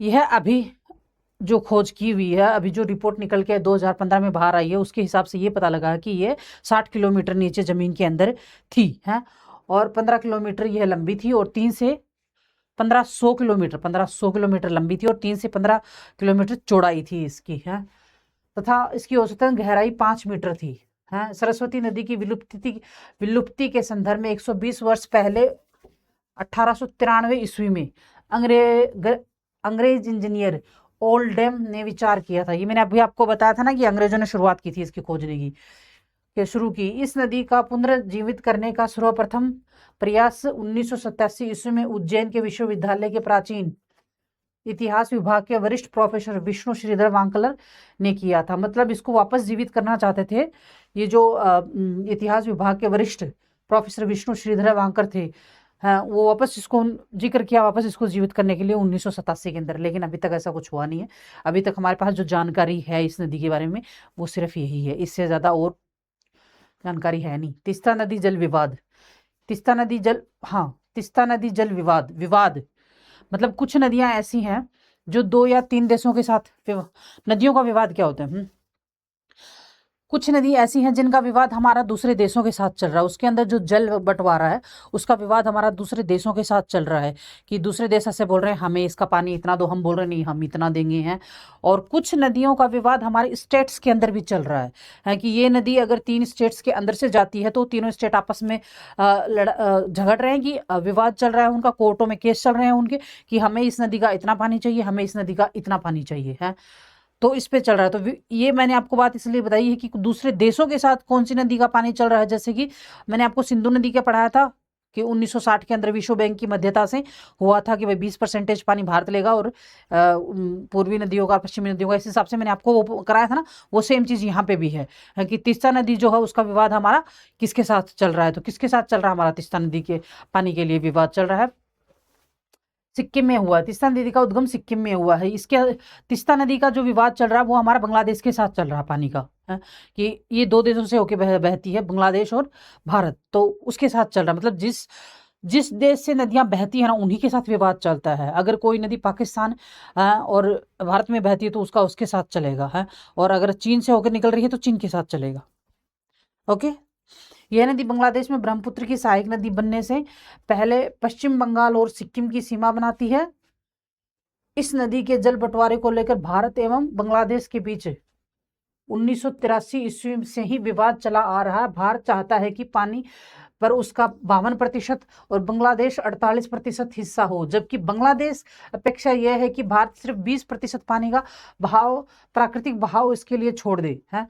मतलब 20% तो जो इसका प्राकृतिक बहाव है वो भी हमें दे दे और उसके अलावा फिर हमें आधा आधा बांट ले, उसके बाद में शेष जो बचता है उसको आधा आधा बांट ले। बड़ा शाना है पाकिस्तान, तो क्या कहते हैं बांग्लादेश, सॉरी पाकिस्तान का नाम निकल रहा है, बांग्लादेश बड़ा शाना, मतलब 20% भी छोड़ दे और फिर आधा आधा बांट के 50% इसमें से दे दो तो 70% बांग्लादेश को चला गया, हम यहाँ बैठे रहो 30% के अंदर, 1.5 छाने लोग। वर्तमान में भारत और बांग्लादेश 54 नदियों का पानी साझा करते हैं, यानी छोटी बड़ी सारी नदियों को मिला के 54 नदियों का पानी साझा करते हैं। लेकिन अब तक केवल गंगा नदी पर ही समझौता हुआ है, बाकी समझौता नहीं हुआ है। मतलब 54 नदियों में से सिर्फ गंगा नदी का जो पानी है उस पर ही समझौता हो रखा है, बाकी सब में अभी कलेश चल रहा है, मतलब पेंडिंग चल रहे हैं वो सारी चीज़ें, कि अभी हुआ नहीं है, ठीक है, जैसे चल रही है वैसे चल रही है, जब होंगी तब होंगी। नदियों के किनारे स्थित प्रमुख शहर, ये पढ़ने की इतनी ज़्यादा कोई है नहीं क्योंकि ये इतना आता नहीं है।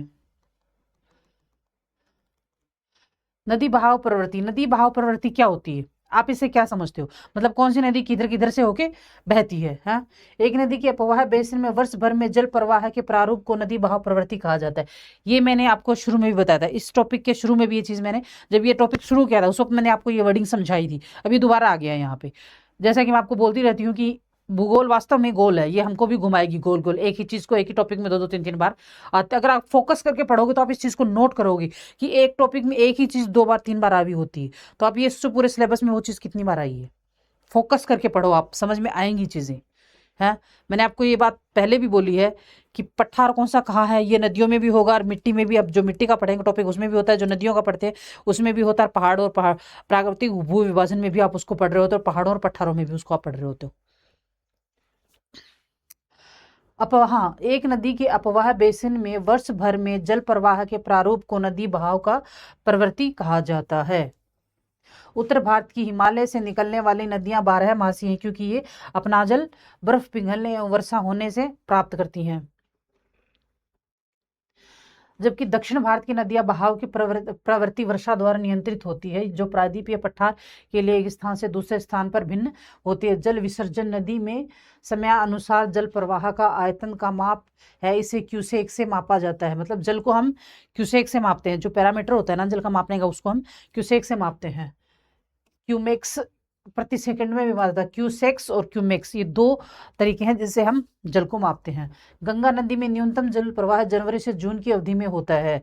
सबसे कम जो गंगा नदी में हो तो जनवरी से जून से होता है। जून के बाद बारिश शुरू हो जाती है, तो उनको बारिश के अंदर बारिश का पानी भी गंगा नदी को मिलता है, और जो आता है ऊपर से ही गंगोत्री ग्लेशियर से, वो भी गंगा को मिलता है। तो इसका बहाव बहुत तेज हो जाता है। अक्सर इसमें बाढ़ आ जाती है। यमुना में बाढ़ आती है, गंगा में भी बाढ़ आती है। हिमालय जो नदियाँ बारिश के मौसम में, इनमें अक्सर बाढ़ आ जाती है। सुनते होंगे आप अखबारों में, न्यूज़पेपर में। है, तथा अधिकतम प्रवाह अगस्त और सितंबर में होता है। सितंबर के बाद प्रवाह में लगातार कमी होती जाती है। इस प्रकार इसकी वर्षा ऋतु में जल प्रवाह की प्रवृत्ति मानसूनी होती है। नर्मदा नदी में जल विसर्जन का स्तर जनवरी से जुलाई माह तक बहुत कम होता है, और अगस्त में इस नदी का जल प्रवाह अधिकतम हो जाता है। गोदावरी में न्यूनतम प्रवाह मई में और अधिकतम जुलाई अगस्त में होता है। पोल्लावरम में गोदावरी नदी का औसतन अधिकतम विसर्जन 3200 क्यूसेक और न्यूनतम औसतन 50 क्यूसेक होता है। मतलब क्या है, मतलब ये है कि जैसे जैसे मानसून आगे बढ़ता जाता है ना, आपको पता है कि पश्चिमी घाट के ऊपर मानसून जल्दी आता है, उसके बाद में आगे आगे भारत में बढ़ता जाता है, हैं? और सबसे लास्ट में जाके उत्तर भारत में आता है। फिर जब वापसी में आता है तो पहले उत्तर भारत में आता है, लास्ट में जाके नीचे दक्षिण भारत में जाता है। तो जैसे जैसे मानसून की प्रवृत्ति होती है ना, कि मानसून जैसे जैसे आगे बढ़ता जाएगा, वैसे इन नदियों में पानी के कम ज्यादा होने की प्रवृत्ति है। इस चीज से इसको कनेक्ट कर सकते हो आप। नदी प्रदूषण कैसे होता है? नदी प्रदूषण क्या समझते हो आप नदी प्रदूषण से, या फिर पानी पोल्यूशन से, जल प्रदूषण से आप क्या समझते हो? नदी प्रदूषण, जल प्रदूषण या नदी प्रदूषण सेम चीज ही है। हाँ, मतलब आप जब आपसे अगर ये पूछा जाता है जल प्रदूषण के बारे में लिखिए, तो जो नदी प्रदूषण वाले फैक्ट अगर आप ये वहां लिख के आ जाओगे ना, तो भी चीजें करेक्ट हो जाएंगी। कैसे होता है? हाँ, अभी जो चल रहा है कि गंगा नदी को साफ करने का जो अभियान चल रहा है, और जो मुद्दे अखबारों में भी आते रहते हैं, न्यूज़ में भी आते रहते हैं कि बीजेपी ने गंगा को साफ करने के लिए ऐसा क्या क्या किया, सब दिखावा चल रहा है, ये चल रहा है, वो चल रहा है। वो सारा जो गंगा को सफाई करने, हमने गंगा की 3 पीछे परियोजनाएं भी पढ़ी थी, जहाँ पे हमने गंगा पढ़ी थी, तो वो सारे जल प्रदूषण के ही एग्जाम्पल्स हैं। जिस वो सारे आप चीज़ें इस जल प्रदूषण में भी लिख सकते हो कि आखिर नदियों का प्रदूषण हो कैसे रहा है। वो जो गंगा वाला हमने पढ़ा है 3 परियोजनाएं, वो सारी चीज़ें यहाँ पे एड ऑन आप कर सकते हो। हैं, तो मैं ये कहना चाह रही हूँ कि होता कैसे है नदियों का जल प्रदूषण है। फैक्ट्रियाँ जो होती हैं, उनका जो गंदा कचरा होता है वो उनमें डाल दिया जाता है। और हम तो इतने महारथी हैं भारतवासी, तो जिसकी कोई हद ही नहीं है। मगर अगर आप विदेशों में जाके नदियों की कंडीशन देखोगे ना, इतनी अच्छी होती हैं जिसकी कोई हद ही नहीं है। मतलब वो सिर्फ नदी को नदी समझते हैं, और हम नदी को देवताओं का रूप समझ के बैठ जाते हैं, जिसकी वजह से नदियों की इतनी बुरी कंडीशन करके रखते हैं जिसकी कोई हद ही नहीं है। मतलब उसका पानी देख के ऐसा मन नहीं करता है कि हम लोग तो बोल रहे हैं ना, हम तो हिंदुस्तानी हैं, हम तो कुछ भी कर सकते हैं, लेकिन कोई विदेशी आए ना बाहर से, तो उसका पानी पिए नहीं बाहर से देख के, नहाए भी नहीं उसके अंदर। ऐसी कंडीशन हम लोग करके रखते हैं। मतलब हम लोगों के लिए कितनी शर्म की बात है। मैं अपने लिए अकेलों के नहीं, पूरे भारतवासियों के लिए ही। एक बार विदेशों में जाके आप देखिए नदियों की कितनी, वो नदियों की इतनी अच्छी कंडीशन उनकी नदियों की, और हम लोग, मैं बोलूँ ना, देवता समझ के, मतलब ठीक है, आध्यात्मिकता एक अलग चीज़ है।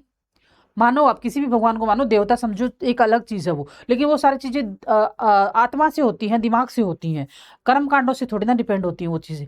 लेकिन अब क्या कर सकते हैं, अपनी अपनी मानसिकता होती है सबकी, उस पर अपन कमेंट नहीं कर सकते। अपन अपना उतना ही पढ़ सकते हैं जितना हमको चाहिए, हम वहीं पर अपने दिमाग को रखेंगे। तो नदी जल की घरेलू, औद्योगिक एवं कृषि में बढ़ती मांग के कारण इसकी गुणवत्ता प्रभावित हुई है। परिणाम स्वरूप नदियों से अधिक जल की निकासी होती तथा इसका आयतन घटता जाता है। दूसरी ओर उद्योगों का प्रदूषण एवं अपरिष्कृत कचरा नदी में मिलता है। यही चीज मैंने आपको बताई कि उद्योगों का जो गंदा कचरा होता है वो सारा नदियों में डाल दिया जाता है। यह केवल जल की गुणवत्ता को ही नहीं बल्कि नदी की सतह निर्मलीकरण की क्षमता को भी प्रभावित करता है। उदाहरण के लिए दिए गए समुचित जल प्रवाह में गंगा का जल लगभग 20 किलोमीटर क्षेत्र में फैले बड़े शहरों की गंदगी को कम करके समाहित कर सकता है।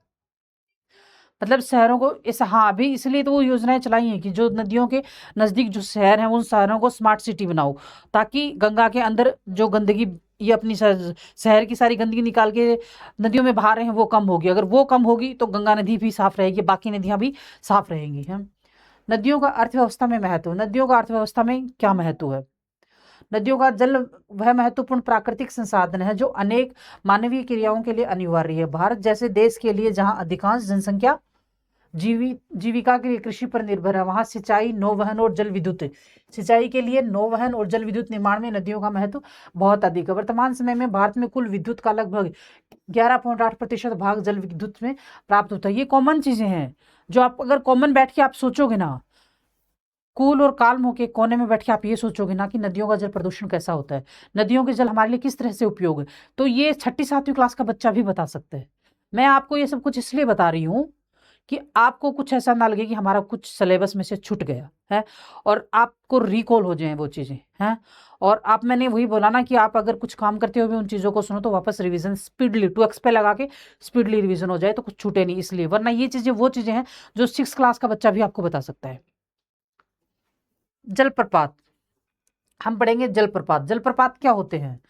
मतलब कि एक नदी बह रही है हाँ, और उसके बीच में अगर रुकावट आ गई, जैसे ऊपर से नदी नीचे आ रही है, जैसे आप कभी किसी पहाड़ी इलाके में गए हो तो वहां देखना कि नदी बह रही होती है हाँ, और वो जैसे जैसे उसका दर्रा बना हुआ होता है या गार्ज बना हुआ होता है उस हिसाब से बह रही होती है। अगर उसको अचानक नीचे गिरना होता है तो वहां से अगर बीच में कोई रुकावट आ गई और उस रुकावट की जैसे उस पानी को किसी और साइड में जाना पड़ गया है, तो वो जो और साइड से जाके बह रहा है ना, दूसरी साइड से जाके जो बह रहा उसको हम बोलते हैं जलप्रपात। मतलब मुख्य जो रास्ता होता है उस रास्ते से भटक के और दूसरी ओर जाके रास्ता ढूंढता है पानी, क्योंकि पानी रुकेगा नहीं। अगर आप उसको आगे से बंद भी कर दोगे ना तो वो निकलने के लिए कहीं ना कहीं रास्ता ढूंढेगा। अगर पीछे से बहाव ज्यादा आ रहा है मतलब उतना ही पानी है तो वो पड़ा रहेगा, लेकिन अगर पीछे से बहाव ज्यादा है तो वो निकलने का रास्ता ढूंढेगा कहीं ना कहीं से। अगर पत्थर भी है तो पत्थर को फाड़ के भी वो निकलने की कोशिश करेगा, पानी है तो। वो जब उसका आगे से रास्ता उसका बंद हो गया है, मान लो फॉर एग्जांपल आगे उसके पत्थर आ गया, कोई भी चीज होगी मतलब बंद हो गया, वो किसी भी रीजन से बंद हो गया है, फिर वो निकलने का जो रास्ता देखेगा है तो आधा पानी इधर बहेगा, आधा इधर बहेगा, आधा इधर बहेगा,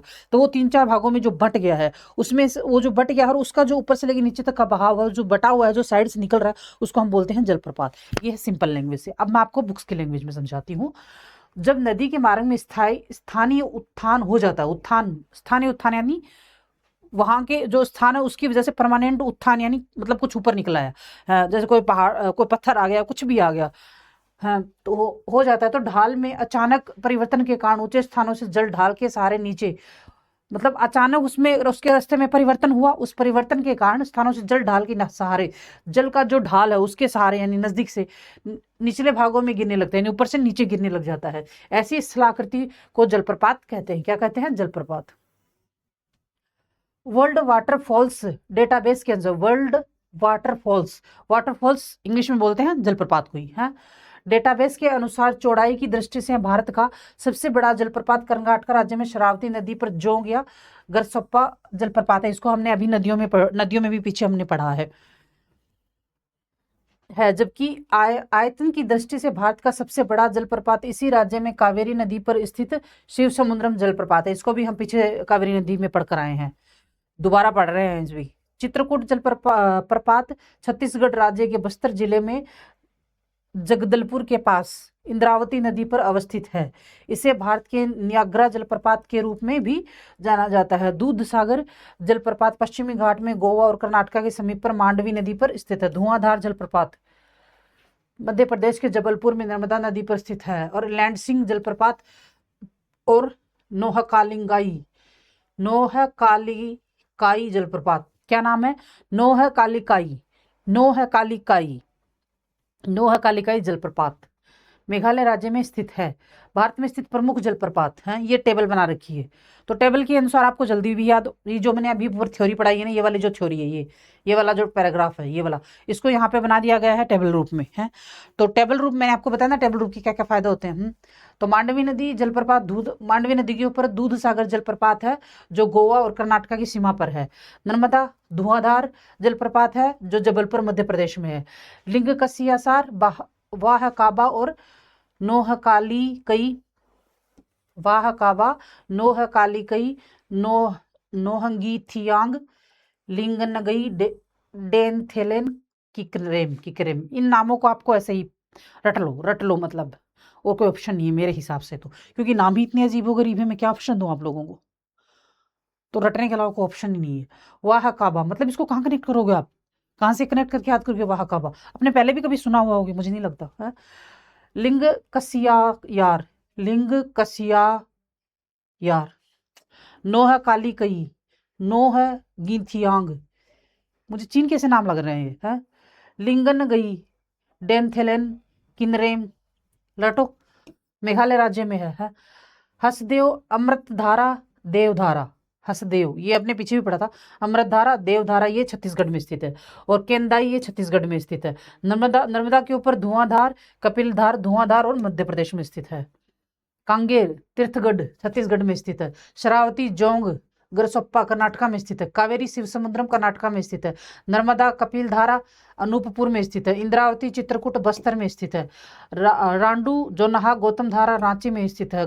घाट प्रभा, गोगक, बेलगावी में स्थित है। बुढ़ा, लोध बुढ़ा गाग लातेहार में स्थित है। कांची, मैं थोड़ा साइड में जाती हूँ तो आपको अच्छे से दिख जाए है। कांची, दशम दसोंग रांची झारखंड में स्थित है। और चंबल चुलिया राजस्थान में स्थित है। बीना, भालकुंडा, राहतगढ़ सागर मध्य प्रदेश में स्थित है। मच्छकुंड, डुडुमा, मच्छकुंड नदी का नाम है। डुडुमा जलप्रपात का नाम है, जो कोरापुट उड़ीसा में स्थित है। उरमोदी नदी का नाम है भांबली वजराई, भांवली वजराई 2-4 बार बोलना, महाराष्ट्र में स्थित है। कुचिकल जलप्रपात कर्नाटका के शिवमोगा जिले में वराही नदी पर स्थित है। भारत का सबसे ऊंचा जलप्रपात है, हम पीछे भी नदियों में इसको पढ़ा है।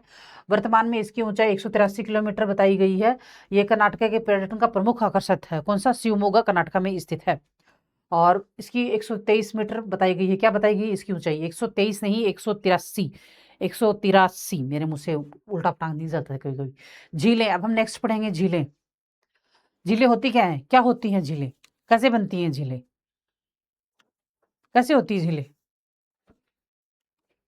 झीलें जो होती हैं वो गर्त में बनी हुई होती है। मतलब कि या तो किसी ज्वालामुखी से बनती है, कोई ज्वालामुखी फटता है और फिर वो बंद हो जाता है फटना, तो उसकी जो स्पेस होती है, जगह होती है, उससे बनता है। या फिर कोई गर्त बना हुआ होता है, वहां पे बनती है। और झीलें 2 प्रकार की होती है, मीठे पानी की भी होती है, खारे पानी की भी होती है। तो होती क्या? पृथ्वी की सतह के गर्त वाले भागों को जहां जल एकत्र हो जाता है, मैंने आपको बताया ना, गर्त से बनी हुई होती है, जहां जल एकत्रित हो जाता है, झील कहते हैं। भारत में बहुत सी झीलें जो एक दूसरे के आकार और अन्य लक्षणों में भिन्न है। मतलब ऑफिशियली सारी झीलें एक ही, कॉमन सेंस की बात है, सारी झीलें एक ही आकार की थोड़ी ना होंगी। ऐसा थोड़ी होता है कि एक इतनी है तो दूसरी भी इतनी ही होगी, नहीं, कोई ज्यादा बड़ी होगी, कोई ज्यादा छोटी होगी, कोई मीठे पानी की होगी, कोई खारे पानी की होगी। अधिकतर झीलें स्थायी होती हैं तथा कुछ में केवल वर्षा ऋतु में ही पानी होता है। कुछ अधिकतर झीलें जो स्थायी होती है, स्थायी का मतलब ये होता है कि उसमें साल भर पानी होता है। और कुछ ऐसी होती है जिनमें सिर्फ बारिश के पानी में आता पानी, बारिश के मौसम में पानी आता है, बाकी टाइम में पानी नहीं होता, सूखी होती हैं। जैसे अंतर्देशीय अपवाह और अर्धशुष्क क्षेत्रों की द्रोणी वाले जिले। भारत में कुछ झीलें ऐसी हैं जिनका निर्माण हिमानियों एवं बर्फ की चादर की क्रियाओं के फलस्वरूप हुआ, जबकि कुछ अन्य झीलों का निर्माण वायु, नदियों एवं मानवीय क्रियाकलापों से हुआ। मतलब कुछ तो ऐसी झीलें हैं जिनका वायु और मानवीय क्रियाकलापों से हुआ है, और कुछ ऐसी हैं जिनका हिमानी, मतलब जो बर्फ के बड़े बड़े जो गोले होते हैं उनके गिरने से भी हुआ है। हिमानी बर्फबारी की चादर की क्रियाओं के फलस्वरूप हुआ है। एक विसर्प नदी बाढ़ वाले क्षेत्र में अपना मार्ग परिवर्तित कर गोखुर झील का निर्माण करती है। विसर्प नदी बाढ़ वाले क्षेत्र में अपना मार्ग परिवर्तन कर, यानी बाढ़ आती तो अपना मार्ग परिवर्तन कर देती कि विसर्प नदी है हैं, और वो बाढ़ में अपना मार्ग परिवर्तन कर देती तो वहां पे बन जाती है झील, गोखुर झील का निर्माण कर देती है। स्पिट और बार तटीय क्षेत्रों में लेगून का निर्माण करती है। स्पिट और बार, रोधिका, एक मिनट, स्पिट और बार लेगून का निर्माण करती हैं, जैसे चिल्का झील, पुलिकट झील और कोल्लेरू झील, ये लेगून झील है। कौन सी झील? चिल्का झील, कोल्लेरू झील और पुलिकट झील, ये है लेगून झील है। अंतर्देशीय झीलें कभी कभी मौसमी होती हैं। उदाहरण के लिए राजस्थान की सांबर झील जो एक लवणीय झील वाली झील है, इसके जल का उपयोग नमक के निर्माण के लिए किया जाता है। मीठे पानी के अधिकांश झीलें हिमालयी क्षेत्रों में है, ये मुख्यतः हिमानी द्वारा निर्मित होती है। मीठे पानी की जो हिमानी मतलब ये जो बड़े बड़े वो ग्लेशियर्स होते हैं ना, उनका पानी पिघलने से वो बनती है। हाँ, दूसरे शब्दों में ये तब निर्मित होती है जब हिमानियों की गहरी द्रोणियां बनाई हो, जो बाद में हिम पिघलने या शिलाओं अथवा मिट्टी से भर जाती हैं। मुट्ठी से नहीं, मिट्टी से। कैसे? दोबारा सुनो, ये तब निर्मित होती हैं। कौन तब? देख, हिमानी द्वारा निर्मित होती हैं। दूसरे शब्दों में तब निर्मित होती हैं जब हिमानियों ने गहरी द्रोणियां बनाई हों। हैं, मतलब जो बड़े बड़े बर्फ के टुकड़े होते हैं उन्होंने गहरी द्रोणियां बनाई हों, जो बाद में हिम पिघलने या शिलाओं अथवा मिट्टी से भर जाती हैं। जम्मू और कश्मीर की वुल्लर झील भूगर्भीय क्रियाओं से बनी है, यानी भूगर्भ के अंदर जो प्लेटलेट्स हैं वो इधर उधर हुई, हिली, जिसकी वजह से ये बनी। हाँ, ये भारत की सबसे बड़ी मीठे पानी की वाली प्राकृतिक झील। प्राकृतिक यानी प्रकृति से, दो प्रकार से बनती हैं झीलें। प्राकृतिक झीलें भी होती है और नेचुरल झीलें भी होती है। प्राकृतिक झील मतलब जो प्रकृति से बनाई गई, और नेचुरल झील जो हम मानव निर्मित होती है, जो हम लोग अपने मतलब के लिए या अपने काम के लिए बनाते हैं, जबरदस्ती बना देते हैं फोड़ तोड़ करके। डल झील, भीमताल, नैनीताल, डल झील, भीमताल, नैनीताल, लोकटक और बड़ा पानी कुछ अन्य महत्वपूर्ण मीठे पानी की झीलें हैं। जल विद्युत उत्पादन के लिए नदियों पर बांध बनाने से भी झीलों का निर्माण हो जाता है। मतलब जल विद्युत उत्पादन अगर हमें करना है, मतलब जल से अगर हमें बिजली बनानी है, उसके निर्माण के लिए नदियों पर जो हम बांध बनाते हैं, नदियों पर बांध बनाते समय भी झीलों का निर्माण हो जाता है। जैसे गुरु गोविंद सागर और भाखड़ा नांगल इसका उदाहरण है। कौन? गुरु गोविंद सागर। ये सागर नहीं है, ये झील है। इसका नाम है गुरु गोविंद सागर। सागर मत समझना कि ये सागर है, नहीं, ये झील का नाम है। जो भाखड़ा नांगल परियोजना बनाई गई थी उस वक्त बनी थी, हमने बनाई थी है, क्योंकि हमें जरूरत पड़ी थी उसकी कि हाँ बना देते हैं, अगर कभी ज्यादा पानी आ जाएगा तो ये इसमें भर जाएगा, तो आगे जाके बाढ़ नहीं आएगी। नहीं पता लगा के और पीछे से ज्यादा पानी आ गया, सतलज नदी में, व्यास नदी में, इधर सिंधु नदी से ज्यादा पानी आ गया, और फिर आगे पता लगा इंदिरा गांधी नहर के अंदर बुरी तरह से बाढ़ आ गई है, तो उसके पानी को कंट्रोल करने के लिए झील बनाई गई थी। नेक्स्ट क्या है?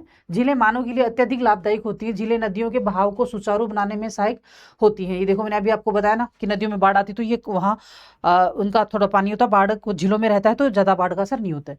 अत्यधिक वर्षा के समय बाढ़ को रोकती है तथा सूखे के मौसम में ये पानी के बहाव को संतुलित करने में सहायक, मतलब सूखे के मौसम में जब अगर झीलों में पानी है तो हम यूज़ कर लेते हैं, तो सूखे का इतना असर दिखता नहीं है, तो वहाँ पे भी यूज़ आती है।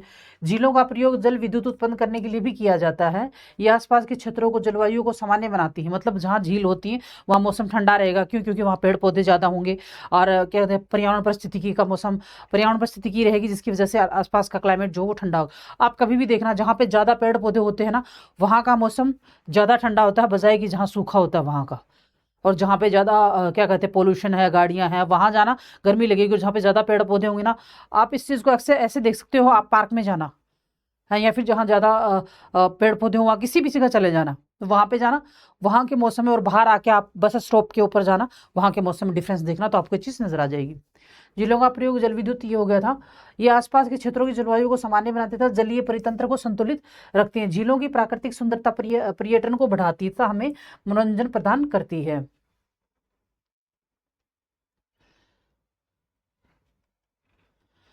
ये देखिए झीलें,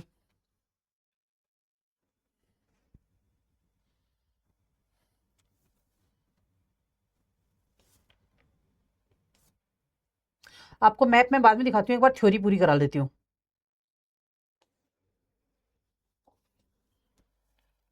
मैपिंग के थ्रू बाद में समझा दूंगी, एक बार थ्योरी कर रही हूँ तो यही करा देती हूँ, फिर बाद में मैपिंग के थ्रू समझा दूंगी। चिल्का झील भारत की सबसे बड़ी तटीय झील है। तटीय झील मतलब लेगून झील है चिल्का झील, उड़ीसा में है ये। जो उड़ीसा तट, उत्तरी सरकार तट पर, उड़ीसा तट का ही एक उड़ीसा तट को अलग अलग, मतलब पूर्वी तट को हमने अलग अलग पार्टों में बांटा हुआ, तो जो उत्तरी सरकार तट है, जो सबसे ऊपर का उड़ीसा तट का उत्तरी सरकार जो तट है, पश्चिमी पश्चिमी पूर्वी तट का पूर्वी तट का जो सबसे ऊपर का भाग है ना, उसको बोलते हैं उत्तरी सरकार, जो उड़ीसा के अंदर स्थित है, वहां पे लैगून झील है, वह स्थित है। भारत को उड़ीसा राज्य में महानदी के मुहाने पर खारे पानी की एक लैगून झील है। यहाँ भारतीय नौसेना का प्रशिक्षण केंद्र भी है। वर्षा ऋतु में इस झील को दया और भार्गवी नदी से जल प्राप्त होता है। कौन सी से? दया और भार्गवी नदी जो है उससे इसको वर्षा के ऋतु में जल प्राप्त होता है। रूपकुंड झील, भारत के रूपकुंड झील, ये चिल्का झील, ये रूपकुंड झील, अंडरलाइन कर लेना ताकि समझ में आ जाएगा कौन सी झील की बात यहाँ हो रही है। भारत के उत्तराखंड राज्य में एक हिमानीकृत झील है। इस झील को 1942 किलोमीटर में एच के माधव नामक एक रेंजर ने खोजा था। यह झील, नाम याद करना, ये के माधव नामक एक रेंजर ने खोजा था। यह झील यहाँ पर मिलने वाले नरकंकालों के कारण चर्चा में का विषय बनी, इसलिए इसे रहस्यमयी झील भी कहा जाता है। रूपकुंड झील, नरकंकालों को इसका खोज किसने की? माधवन नामक एक रेंजर थे, उन्होंने की। और ये नरकंकालों के कारण मतलब बहुत डरावनी झील इसको माना जाता है, सिंपल लैंग्वेज में बोलूँ तो, है का विषय बनी, इसलिए इसे रहस्यमयी झील। भारत में सबसे बड़ी खारे पानी की झील अंतर्देशीय झील सांबर झील है, जो राजस्थान में स्थित। ये झील राजस्थान में है। 230 किलोमीटर, राजस्थान 230 किलोमीटर में ये फैली हुई है। कितने किलोमीटर में? 230। पुलिकट भारत के पूर्वी तट पर, कोरोमंडल तट पर, आंध्र प्रदेश और तमिलनाडु की सीमा पर अवस्थित है, जिसे श्रीहरिकोटा द्वीप बंगाल की खाड़ी से अलग करता है। कौन सी? पुलिकट जो झील है, वो पुलिकट भारत के पूर्वी तट पर, कोरोमंडल जो तट है, पूर्वी तट कोरोमंडल तट, वहां पे आंध्र प्रदेश और तमिलनाडु सीमा पर अवस्थित है। आंध्र प्रदेश की और तमिलनाडु की जो सीमा है वहां पे ये स्थित है। श्रीहरिकोटा द्वीप बंगाल की खाड़ी से अलग करता है। श्रीहरिकोटा जो द्वीप है वो बंगाल की खाड़ी से इसे अलग करता है। इसका 84% भाग आंध्र प्रदेश में है और 16% भाग तमिलनाडु में, दोनों राज्यों में स्थित है ये, है तो ज्यादा जो है ये आंध्र प्रदेश में, तमिलनाडु में इसका हिस्सा कम है। पुलिकट झील आंध्र तट पर स्थित खारे जल की लैगून झील है। आंध्र तट पर खारे, पुलिकट जो वो खारे पानी की झील है। यह समुद्र से बालू की भित्ति द्वारा अलग होने से बनी है। समुद्र से बालू की जो भित्ति है वो अलग हुई, मतलब ऐसे स्पेस बना तो ये झील बनी है। बंकिमन नहर इस झील के पश्चिमी हिस्से में निकलती है। भारत की सबसे बड़ी मीठे पानी की झील उल्लर झील है, जो कि श्रीनगर में है। क्षेत्रफल 160 वर्ग किलोमीटर, जम्मू कश्मीर में स्थित है, जिस पर तुलबुल परियोजना बनाई गई है। कौन सी परियोजना? तुलबुल परियोजना। कौन सी परियोजना? तुलबुल परियोजना। भारत की सबसे बड़ी कृत्रिम झील मानव निर्मित गोविंद सागर झील है, हिमाचल प्रदेश में। यह सतलज नदी व भाखड़ा नांगल बांध से निर्मित हुई है, पंजाब के रोपड़ जिले में है स्थित। ये मैंने अभी आपको पीछे भी इस चीज को समझाया था। चोलामू झील, भारत की सबसे अधिक ऊंचाई पर स्थित झील, 18,000 फीट, जो सिक्किम राज्य में स्थित। तीस्ता नदी का उद्गम इसी झील से होता है। तीस्ता जो नदी है उसका उद्गम जो हो चोलामू झील से ही होता है। लोनार झील, महाराष्ट्र के बुलडाना झील। ये लोनार झील थोड़े दिन पहले बहुत ज्यादा चर्चा में रही थी। साल 2 साल पहले की बात है, 2-3 साल पहले की बात है, बहुत चर्चा में रही थी। है जिले में स्थित एक क्रैटर झील है। इसका निर्माण ज्वालामुखी उद्गार के परिणाम स्वरूप हुआ था। किसके परिणाम स्वरूप? ज्वालामुखी उद्गार के। मैंने आपको समझाया था ना, ज्वालामुखी उद्गार से भी शुरुआत में, जब झीलें पढ़नी शुरू की तभी मैंने आपको शुरुआत में ये चीज बताई थी कि ज्वालामुखी उद्गार से भी झीलें बनती हैं। लोकटक झील मणिपुर, पूर्वोत्तर भारत की सबसे बड़ी मीठे पानी की झील। इस झील में केबुल लामजाओ नामक तैरता हुआ एक राष्ट्रीय पार्क है। इस पर एक जल विद्युत परियोजना का भी निर्माण किया गया है। किसका निर्माण किया गया है? जल विद्युत परियोजना, यानी जल के द्वारा हम जो बिजली बनाते हैं उस परियोजना का भी इसके ऊपर निर्माण किया गया है। यह झील विश्व में तैरती हुई द्वीपीय झील के रूप में प्रसिद्ध है। तैरती हुई झील, विश्व में तैरती हुई द्वीप, मतलब तैरता हुआ द्वीप, यानी पानी है चारों तरफ है और उसके बीच में कोई द्वीप होता है ना, और वो तैर रहा होता है, अभी यहाँ फिर यहाँ इस तरीके से के लिए भी ये प्रसिद्ध है। वेम्बनाड झील, भारत के पश्चिमी तट, मालाबार तट के केरल राज्य में स्थित है। वेम्बनाड झील कौन से राज्य में स्थित है? केरल राज्य में स्थित है। कहाँ पर है? पश्चिमी तट में है। एक रामसर स्थल है इसी झील में, यह एक रामसर स्थल है। इसी झील में वेलिंगटन द्वीप है, वेलिंगटन द्वीप, जहां पर राष्ट्रीय नौकायन प्रतियोगिता होती है। नौकायन, जो केरल के लोग होते हैं ना, वो नौकायन प्रतियोगिताएं करते रहते हैं। इनके फेस्टिवल्स में भी नौकायन प्रतियोगिताओं का बहुत महत्वपूर्ण स्थान होता है। वे वेम्बनाड झील केरल के कोट्टायम, अलपुझा एवं वर्नाकुलम झीलों की मीमाओं को स्पष्ट करती है। किसको? वेम्बनाड झील केरल के कोट्टायम, अलपुझा एवं एर्नाकुलम झीलों की मीमाओं को स्पष्ट करती है। मंजरी नदी पर तुंगभद्रा नदी कर्नाटका पर मानव निर्मित कृत्रिम झील है। मंजरी एक नदी का नाम है उस पर तुंगभद्रा कनात, तुंगभद्रा भी एक नदी है, कनात तुंगभद्रा नदी कर्नाटका पर मानव निर्मित कृत्रिम झील है, मानव के द्वारा बनाई गई कृत्रिम झील है। अष्टमुड़ी झील केरल के कोल्लम जिले में स्थित है। अष्टमुड़ी, अष्टमुड़ी 8 मुड़ी ऐसे कनेक्ट करके पढ़ लेना। स्थित लेगुन कयाल झील है, लेगुन झील है जिसकी 8 शाखाएं हैं। रामनगर समझौता, राममर, राममर समझौता द्वारा इसे अंतर्राष्ट्रीय महत्व की आर्द्र भूमि घोषित किया गया। रामसर है वो, राममर नहीं है, रामसर है, रामसर। रामसर समझौते द्वारा इसे अंतर्राष्ट्रीय महत्व की आर्द्र भूमि घोषित किया गया। किसको? अष्टमुड़ी जो केरल की झील है उसको। ये जो मैंने अभी आपको ये थ्योरी पढ़ाई है ना, ये है ना, ये इस थ्योरी को टेबल में बता रखा है, बस और कुछ भी नहीं है।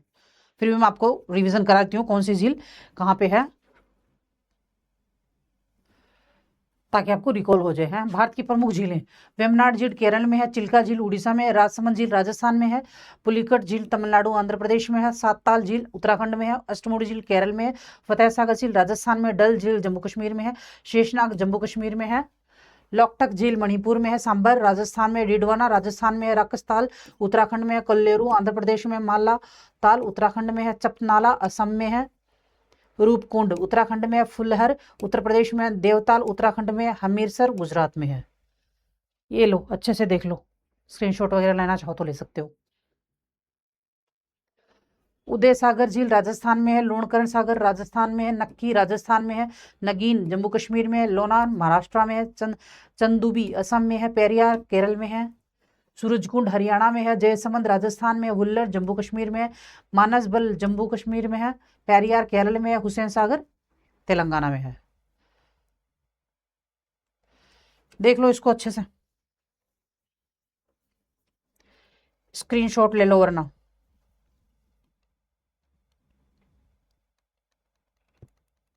ये लो, दब गया था मेरे हाथ से। स्क्रीनशॉट्स लेना चाहो तो स्क्रीनशॉट्स ले सकते हो, और अगर वैसे याद आ जाता है तो वैसे याद कर सकते हो, कोई बड़ी समस्या नहीं है इसके अंदर।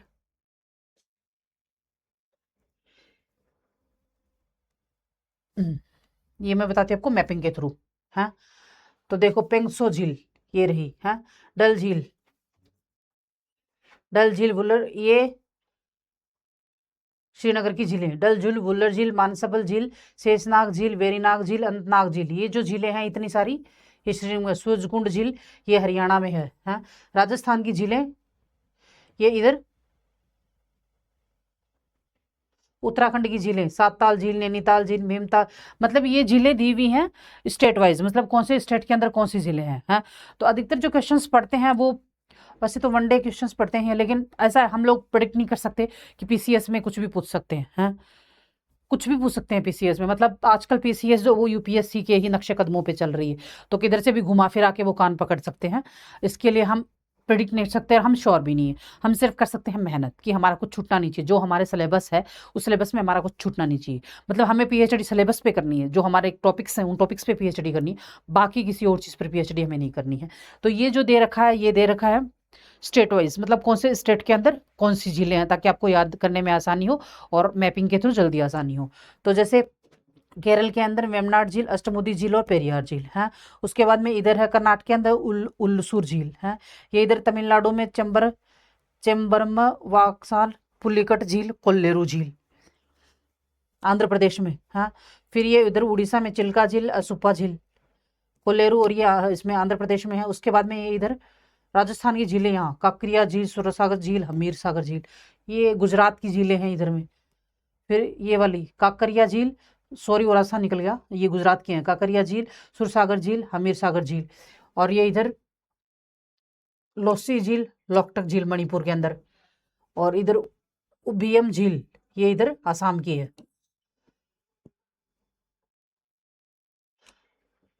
मेघालय की है, आसाम की नहीं, मेघालय की है ये उमियम झील। चोलाहालू झील ये सिक्किम की है। मतलब ये थोड़ी सी मार्किंग की वजह से समस्या हो रही है आइडेंटिफाई करने में, है। इधर गोविंद सागर झील, रेणुका झील, मच्छियाल झील, सूरजताल झील, मच्छियाल झील, रेणुका झील, ये है क्या कहते हैं, हिमाचल प्रदेश की झीलें हैं ये। और पेंगोंग से झील ये श्रीनगर की हैं। ये इधर वाली मैंने आपको बताई थी श्रीनगर की हैं। ये इधर हरियाणा की सूरजकुंड झील, ये राजस्थान की, ये वाली राजस्थान की तो इधर नीचे है। ये इधर कहाँ की है फिर, ये इधर, हाँ उत्तराखंड की सातताल झील, नैनीताल झील में, भीमताल झील, राकसताल झील, द्रोणा सागर झील, देवीताल झील, नौकुचियाल झील, खोपताल झील। ये इधर राजस्थान की सांबर झील, पचपदरा झील, राजसमंद झील, पिछोला झील, लूणकंड सागर झील, जयसमंद सागर झील, फतेहा सागर झील और डिडवाना झील। ये लोनार महाराष्ट्र की है। और क्लियर हो गया? देख लो, अच्छे से देख लो। चोलाहमू झील, ये इधर भी स्टेट वाइज दे रखी है, कौन सी झील कौन से स्टेट में है। तसोमा झील, कनवार झील, संबर लेक, गोविंद सागर, पेंट सागर, भोजताल, इंदिरा सागर लेक, लोनार लेक, हुसन सागर, कोल्लेरू, ये मैं पीछे तो बता के रही हूँ सारा, चिल्का झील, लोकटक। मतलब जो मैंने आपको थ्योरी में समझाया था वही चीज़ें यहाँ बता रखी हैं मैपिंग के थ्रू कौन सी झील कौन से राज्य में है। तो कौन सी झील कौन से राज्य में, कौन सी जगह पर है। तो राज्य मैपिंग, आपको भारत का मैप पता होगा, आपने 5वीं 6वीं 7वीं क्लास में ही भारत का मैप सीख लिया होगा। तो भारत के मैप के अंदर आपको ये भी पता होगा कौन सा स्टेट कहाँ पे है। और अगर नहीं पता है बच्चा तो कोई बड़ी बात नहीं है, माँ के पेट से कोई कुछ नहीं सीख के आता, धरती पे आके सीखता। आप दोबारा भारत का मैप देख लीजिए, उसमें देख लीजिए कौन सा स्टेट कहाँ है और कौन सा स्टेट कौन से राज्य के मतलब नज़दीक है। मतलब जैसे कर्नाटका है तो कर्नाटका के ईस्ट वेस्ट नॉर्थ साउथ में कौन कौन से स्टेट्स हैं, ये चीज़ें भी अच्छे से क्लियर कर लीजिए क्योंकि क्वेश्चन इसमें से भी पढ़ते हैं। तो और अब अगर आपको ये चीज़ क्लियर हो जाएगी कि कौन सा स्टेट राज्य में भारत के नक्शे पे कहाँ स्थित है और उसके अड़ोसी पड़ोसी राज्य कौन से हैं, हाँ, तो ये आपको आराम से समझ में आ जाएगी कि कौन सी झील कौन से राज्य में स्थित है। नाम से ही पकड़ जाओगे आप, नाम से समझ में आ जाएगा कि हाँ ये उस राज्य में होगी। हाँ, तो इसलिए आता है, जिनको आता है मैपिंग पता है कि कौन सा स्टेट कहाँ स्थित है, उनके लिए वेल एंड गुड, अच्छी बात है। जिनको नहीं आता है वो सीख लो, माँ के पेट से कोई कुछ नहीं सीख के आता, सब धरती पे आगे सीखते हैं। ठीक है, तो सीखने में कोई बुराई नहीं है, लाइफ में सीखने में कोई बुराई नहीं है कि आप सीख के आगे बढ़ रहे हो। क्यों? अपडेशन जरूरी होता है, जैसे मोबाइल का आपके अपडेशन जरूरी होता है ना, आप नोकिया 1100 कोई यूज़ नहीं करता आज, वैसे भी इंसान को भी अगर लाइफ में आगे बढ़ना है तो खुद को अपडेट करता रहना होगा, सीखती रहनी होंगी चीज़ें, क्योंकि टाइम के अकॉर्डिंग ज़माना चेंज होता है, हर चीज़ चेंज होती है। अगर मैं अब यहाँ खड़ी होकर डिजिटल बोर्ड सीखा है मैंने, तभी मैं आपको ये पढ़ा रही हूँ। नहीं तो मैं भी अभी 90s की सेंचुरी में जाके वो चौक पीस लेके और ब्लैक बोर्ड पे ऐसे लिखना शुरू कर दूँ तो आप लोग उसमें बोर हो जाओगे, पढ़ोगे ही नहीं। हाँ, तो मैंने भी अपना अपडेशन किया ना कि मैंने ये सीखा और मैं आपको भी पढ़ा रही हूँ, इस बोर्ड को चलाना सीखा क्योंकि अभी नया आया है और आने वाले 5 साल बाद में कुछ और नया आ जाएगा। इसलिए कोई सीखने में कोई बुराई नहीं है, ना सीखने में बुराई है कि अगर आप नहीं सीखोगे ना तो आप साइड में रख दिए जाओगे, पुरानी चीज़ों को साइड में रख दिया जाता है। हाँ, और बहुत कम लोग होते हैं जो पुरानी चीज़ें यूज़ करते हैं, यादगार की चीज़ में भी उसमें भी रखते हैं कि हाँ हमारी यादगार है इसमें, तो वो चीज़ भी रखते हैं। चलो छोड़ो, वो एक अलग मैटर है। यहाँ मसला ये है कि सीखना कोई बुरी चीज़ नहीं है ज़िंदगी में। ज़िंदगी शुरू से लेके जन्म लेते तब से लेके मरते दम तक सिखाती रहती है, तो सीखते चलो। हैं, तो जिनको नहीं आता है वो सीख लो, मैपिंग देख लेना, स्टेट्स देख लेना, कौन सा स्टेट कहाँ है, कौन सा शहर कहाँ है, कौन सी झील कहाँ स्थित है। ये इतना सारा जो लेक्चर दिया है ना, उसका लब्बो लोअब यही है कि सीखने में शर्माना नहीं है, क्योंकि जो सीखने में शर्माता है वो ज़िंदगी में कुछ नहीं कर सकता। और जो सीख बेइज्जत पूछ लेता है और सीखता है, आगे बढ़ता है, वो आज हो सकता है उसे नहीं आता हो लेकिन बाद में आ जाएगा। सीखने में क्या, आपको नहीं मालूम है, मान लो आपको फॉर एग्जांपल आपको मैपिंग का पता नहीं है कौन सा स्टेट कहाँ है, नहीं पता भी आपको, आप अब इसको याद करोगे, आधे घंटा लगे, 1 घंटा लगे, उसके बाद में तो आपको पता होगा ना। मतलब एक आधे घंटे पहले आपको नहीं पता था मैपिंग में कौन सी चीज़ कहाँ है, लेकिन एक आधे घंटे बाद तो आपको पता है ना कि हाँ कौन सी चीज़ कहाँ है। और अगर आप सीखने का भी वो नहीं इंटरेस्ट नहीं रखोगे सीखने में, तो आपको ना तो 1 आधे घंटे बाद में पता होगी, ना आज पता होगी, ना 2 साल बाद पता होगी, ना 4 साल बाद पता होगी। इसलिए बेटर है सीखने की ललक रखो। आप अगर सीखने की ललक रखोगे तो अगर हो सकता है आप आज कुछ नहीं हो, लेकिन 6 महीने बाद, 1 साल बाद, 2 साल बाद में आप जरूर कुछ ना कुछ होगे। इसलिए इंसान को सीखते रहना चाहिए, सीखने से नहीं शर्माना चाहिए कि मुझे लोग क्या बोलेंगे, मैं कैसे सीखूं, मेरी ये उम्र है वो उम्र, कोई उम्र नहीं होती सीखने की। ठीक है, आप जब चाहो तब सीख सकते हो, आप जब चाहो जिंदगी में जो चाहो वो कर सकते हो। इसलिए ऐसा सोचने की जरूरत नहीं है कि मुझे ये नहीं आता। बेहिचक सीखिए, पूछिए लोगों से बेहिचक, और सीखिए बेहिचक। ठीक है, कहने का कुल मिला के लब्बो अब यही है कि मैपिंग सीख लेना।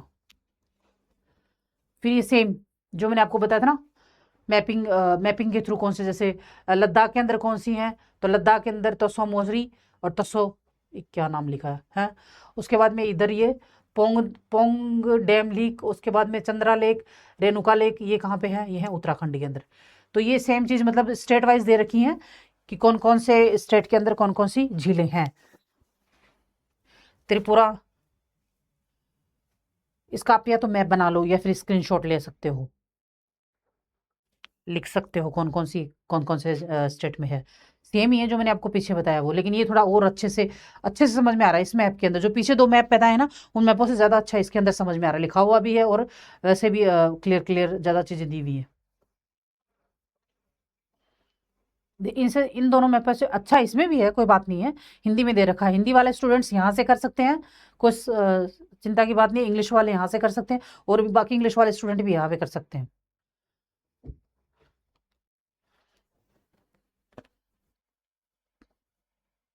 हो गया? ओके। हाँ, तो मैं अब ये टॉपिक हमारा यहीं खत्म हो जा रहा है, मतलब अफवाह, भारत का अफवाह तंत्र और झीलें, ये टॉपिक यहाँ खत्म हो गया है। हाँ, तो अगर किसी को कोई डाउट है तो कमेंट बॉक्स में पूछ सकते हो। मैंने आपको अपने फ़ोन नंबर भी इस लेक्चर में दिए, चलो दोबारा लिख देती हूँ यहाँ पे, 95 71 29 78 16 है। तो टेलीग्राम के ऊपर अगर आपको डाउट है तो आप यूट्यूब पे कमेंट कर देना, मैं टेलीग्राम में आपको पीपीटी की जो सुविधा है वो प्रोवाइड करवा दूंगी। और अभी आपके 2 टॉपिक कंप्लीट हो चुके हैं, एक तो ये अफवाह तंत्र, भारत का अफवाह तंत्र और झीलें कंप्लीट हो गया है, और उससे पहले भारत की भू आकृति और भौतिक विभाजन कंप्लीट हो चुका है। नहीं, 2 टॉपिक 8 टॉपिक हैं अपने RS के प्रीलिम्स में और मेंस में, तो जिनमें से 2 टॉपिक कंप्लीट हो चुके हैं, अभी बचे हैं 6 टॉपिक्स हैं। तो अगर किसी को कोई भी डाउट है आप मुझसे पूछ सकते हो कमेंट करके, कोई समस्या नहीं है। मैं आपको जितनी बार पूछोगे उतनी बार बताऊंगी, लेकिन आपके दिमाग में चीज़ घुसनी चाहिए। एग्जाम में आप जो भी क्वेश्चन आए वो आंसर आपको करके आना है। आप कितनी भी बार पूछोगे मैं उतनी बार बता दूंगी, लेकिन मैं ये नहीं सुनूंगी कि हाँ आपने ये पढ़ाया था और ये क्वेश्चन आया था और हम करके नहीं आए, ये नहीं सुनूंगी मैं। आप जितनी बार पूछना चाहोगे मैं या तो आपको कमेंट में जवाब दूंगी या फिर मैं यहाँ वीडियो बना के अपलोड कर दूंगी आपको। है तो फोकस्ड होकर तैयारी करनी है। अपने 2 टॉपिक पूरे हो चुके हैं, कोई भी समस्या है तो, और टेलीग्राम पे अगर पीपीटी वगैरह प्रोवाइड करनी है वो भी करा दूंगी, क्योंकि मैं हर तरीके से आपको जैसा समझ में आता है ना आप वैसा कमेंट करो, मैं उसी तरीके से आपको पूरी कोशिश करूंगी समझाने की। शर्माना नहीं है, कुछ भी चीज़ से शर्माना नहीं है। हाँ, सीखने में एटलीस्ट सीखने के मैटर में नहीं शर्माना है। बाकी और किसी मैटर में शर्माना आपको तो शर्मा लेना, लेकिन लाइफ में आगे बढ़ो, सक्सेस हो, उसके मैटर में नहीं शर्माना है। खुल के पूछो, जो नहीं आता उसको हर चीज़ को खुल के पूछो, ठीक है। तो आज का क्लास अपन यहीं खत्म करते हैं। 2 टॉपिक अपने कंप्लीट हो चुके हैं। नेक्स्ट क्लास में आपको 3rd टॉपिक के साथ मिलूंगी। Okay, thank you. हाँ।